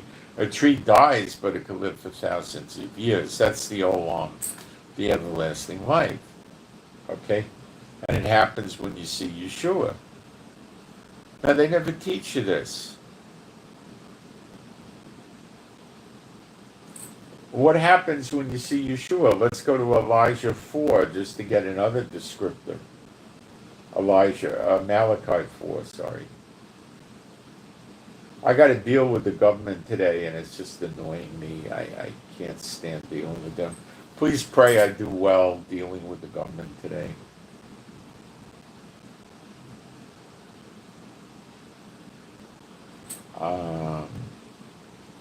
And this is what we read in Malachi 4:1. For, behold, the day cometh that shall burn as an oven, and all the proud and all that do wickedly shall be stubble, and the day that cometh that shall burn them up, saith Jehovah of hosts, that it shall leave them neither root nor branch. Those are the bad ones in Israel. In Zechariah 13:9, it says 2/3 of Israel is going to be cut off and die. This is it. But unto you that fear my name shall the Son of Righteousness, that's S-U-N, Yeshua, arise with healing in his extremities. That's where the tzitzit are, like the woman grabbed the tzitzit with the issue of blood for 12 years and got healed. That's what it's talking about here. Arise with healing in his extremities, and you shall go forth and grow up. It doesn't say that. It says you shall go forth and frolic about like calves of the stall. So you're going to be like young again, and you're going to jump around with a lot of energy like a baby calf. So you're going to probably be like, 25 or 21 years old or something like that. Now, if you're 15 years old, I don't think he's going to make you 25, but I don't know. Maybe you'll just stay the way you are. I don't know. And you shall tread down the wicked, for they shall be ashes under the soles of your feet in the day that I shall do this, saith Jehovah of hosts. Well, the enemies that get burned up are not in Israel because they're laying a siege against Israel from outside. These ashes under your feet are those in Israel, the bad ones. They get burned up and you walk on them.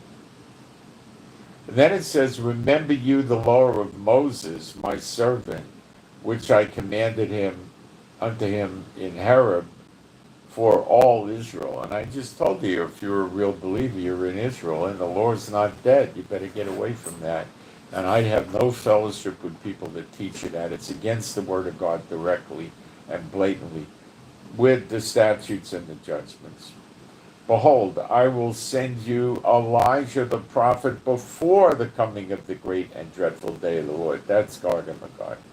And he shall turn the heart of the fathers to the children, and the heart of the children to the fathers, lest I come and smite the earth with a curse. So what I'm telling you is, it appears to me the missiles have to stop raining, and the terrorist attacks with the car ramming and improvised explosive devices and shooting and stabbing has to end.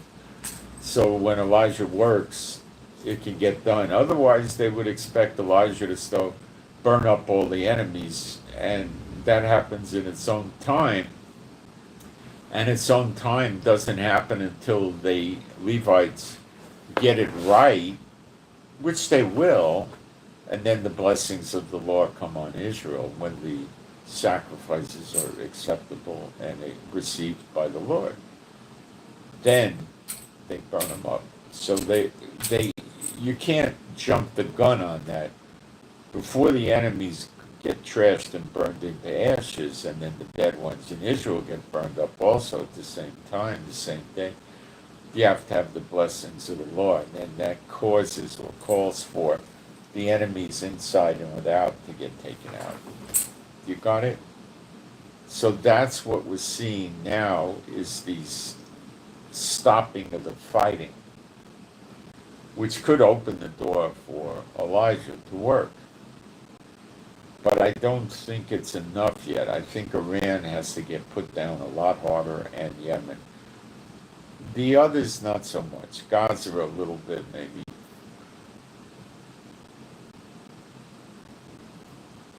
And that 60-day ceasefire could work to shut Gaza up as well. So,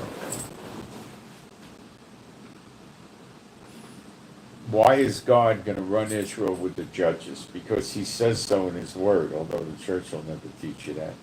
Where is it? It's in Isaiah 1. Oh, maybe around, I don't know, 22. Let's take a look. No, I missed it there. Let me find it. 24. I missed it by 2. Old age. Therefore saith Adonai Yehovah of hosts, the mighty one of Israel. He doesn't call himself the mighty one of the church, huh? I will ease me of my adversaries and avenge me of my enemies.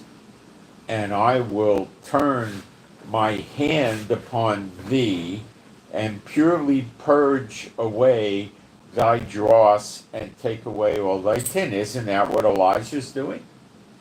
And I will restore thy judges as at the first. Who were the judges at the first? Moses and Aaron. Were they both prophets? Yes, it says so in the scripture. Are the 2 witnesses, Elijah and Enoch, both prophets? Yes. Okay, are they going to be the judges? Yeah, judges are prophets. And these 2 are prophets. There are no other prophets coming, so yeah.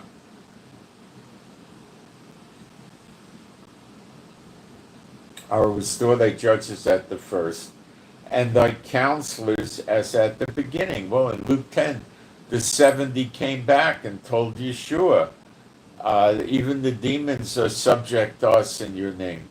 Subject means under us. But the 70, so it's like what was then at the first with Moses and Aaron had 70 counselors. That'll happen again. And that counsels as at the beginning. Afterward, thou shalt be called the city of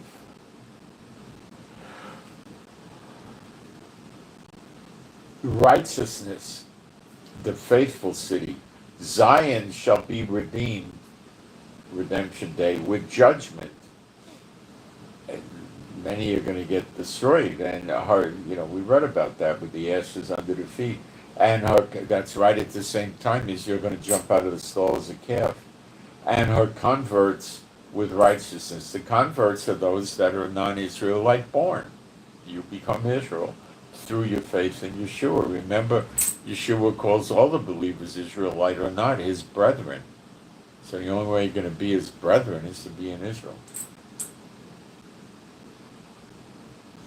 And the destruction of the transgressors and of the sinners shall be together, as along with those that are encircling Israel in the seas.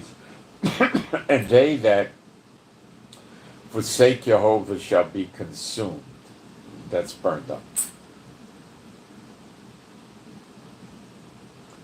See, the Lord's going to get rid of our enemies, not the Israeli Defense Forces or American military. He's going to get rid of it in a way that everybody's going to know he did it. And that's the reality of what's going to happen.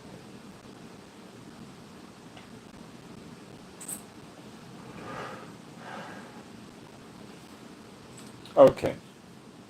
So now you're getting an idea what's really going to happen. And the church themselves, I doubt, really knows any of this.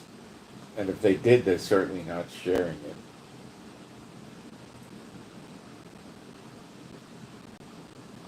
Now remember, I've done this all with the scriptures.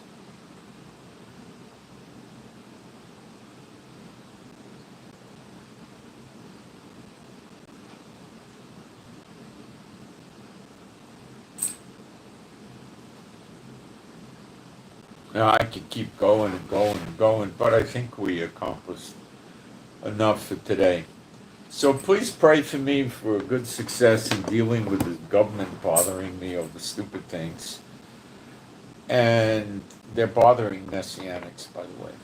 That's what we're understanding. So pray about that, spiritual warfare about that, if you would. Pray for me and my wife for our peace, safety, protection, joy, healing of our bodies, which we need. Pray for our faith, pray for our finances, pray for our birds and dogs to be happy, healthy, and whole. They're all rescues. Pray that the Lord gives me more insights with the prophecies that I could teach it better. And pray that the Lord shows you if this is the true gospel or not. Ask Him. Ask Yeshua. Ask Father God Jehovah. Go ahead. Those are my references. Please ask Him. Please. Please. Okay? Ask Him about me. Those are my references. Please. And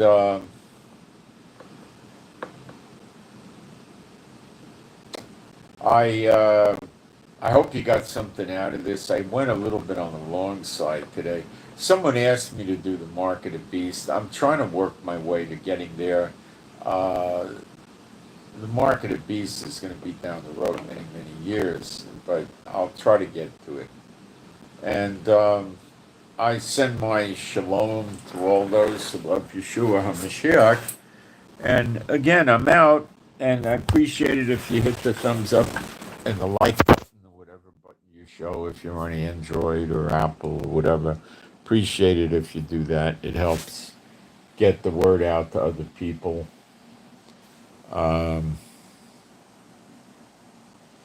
Make Trump's hair grow again. Okay, I'm out, guys. Thanks.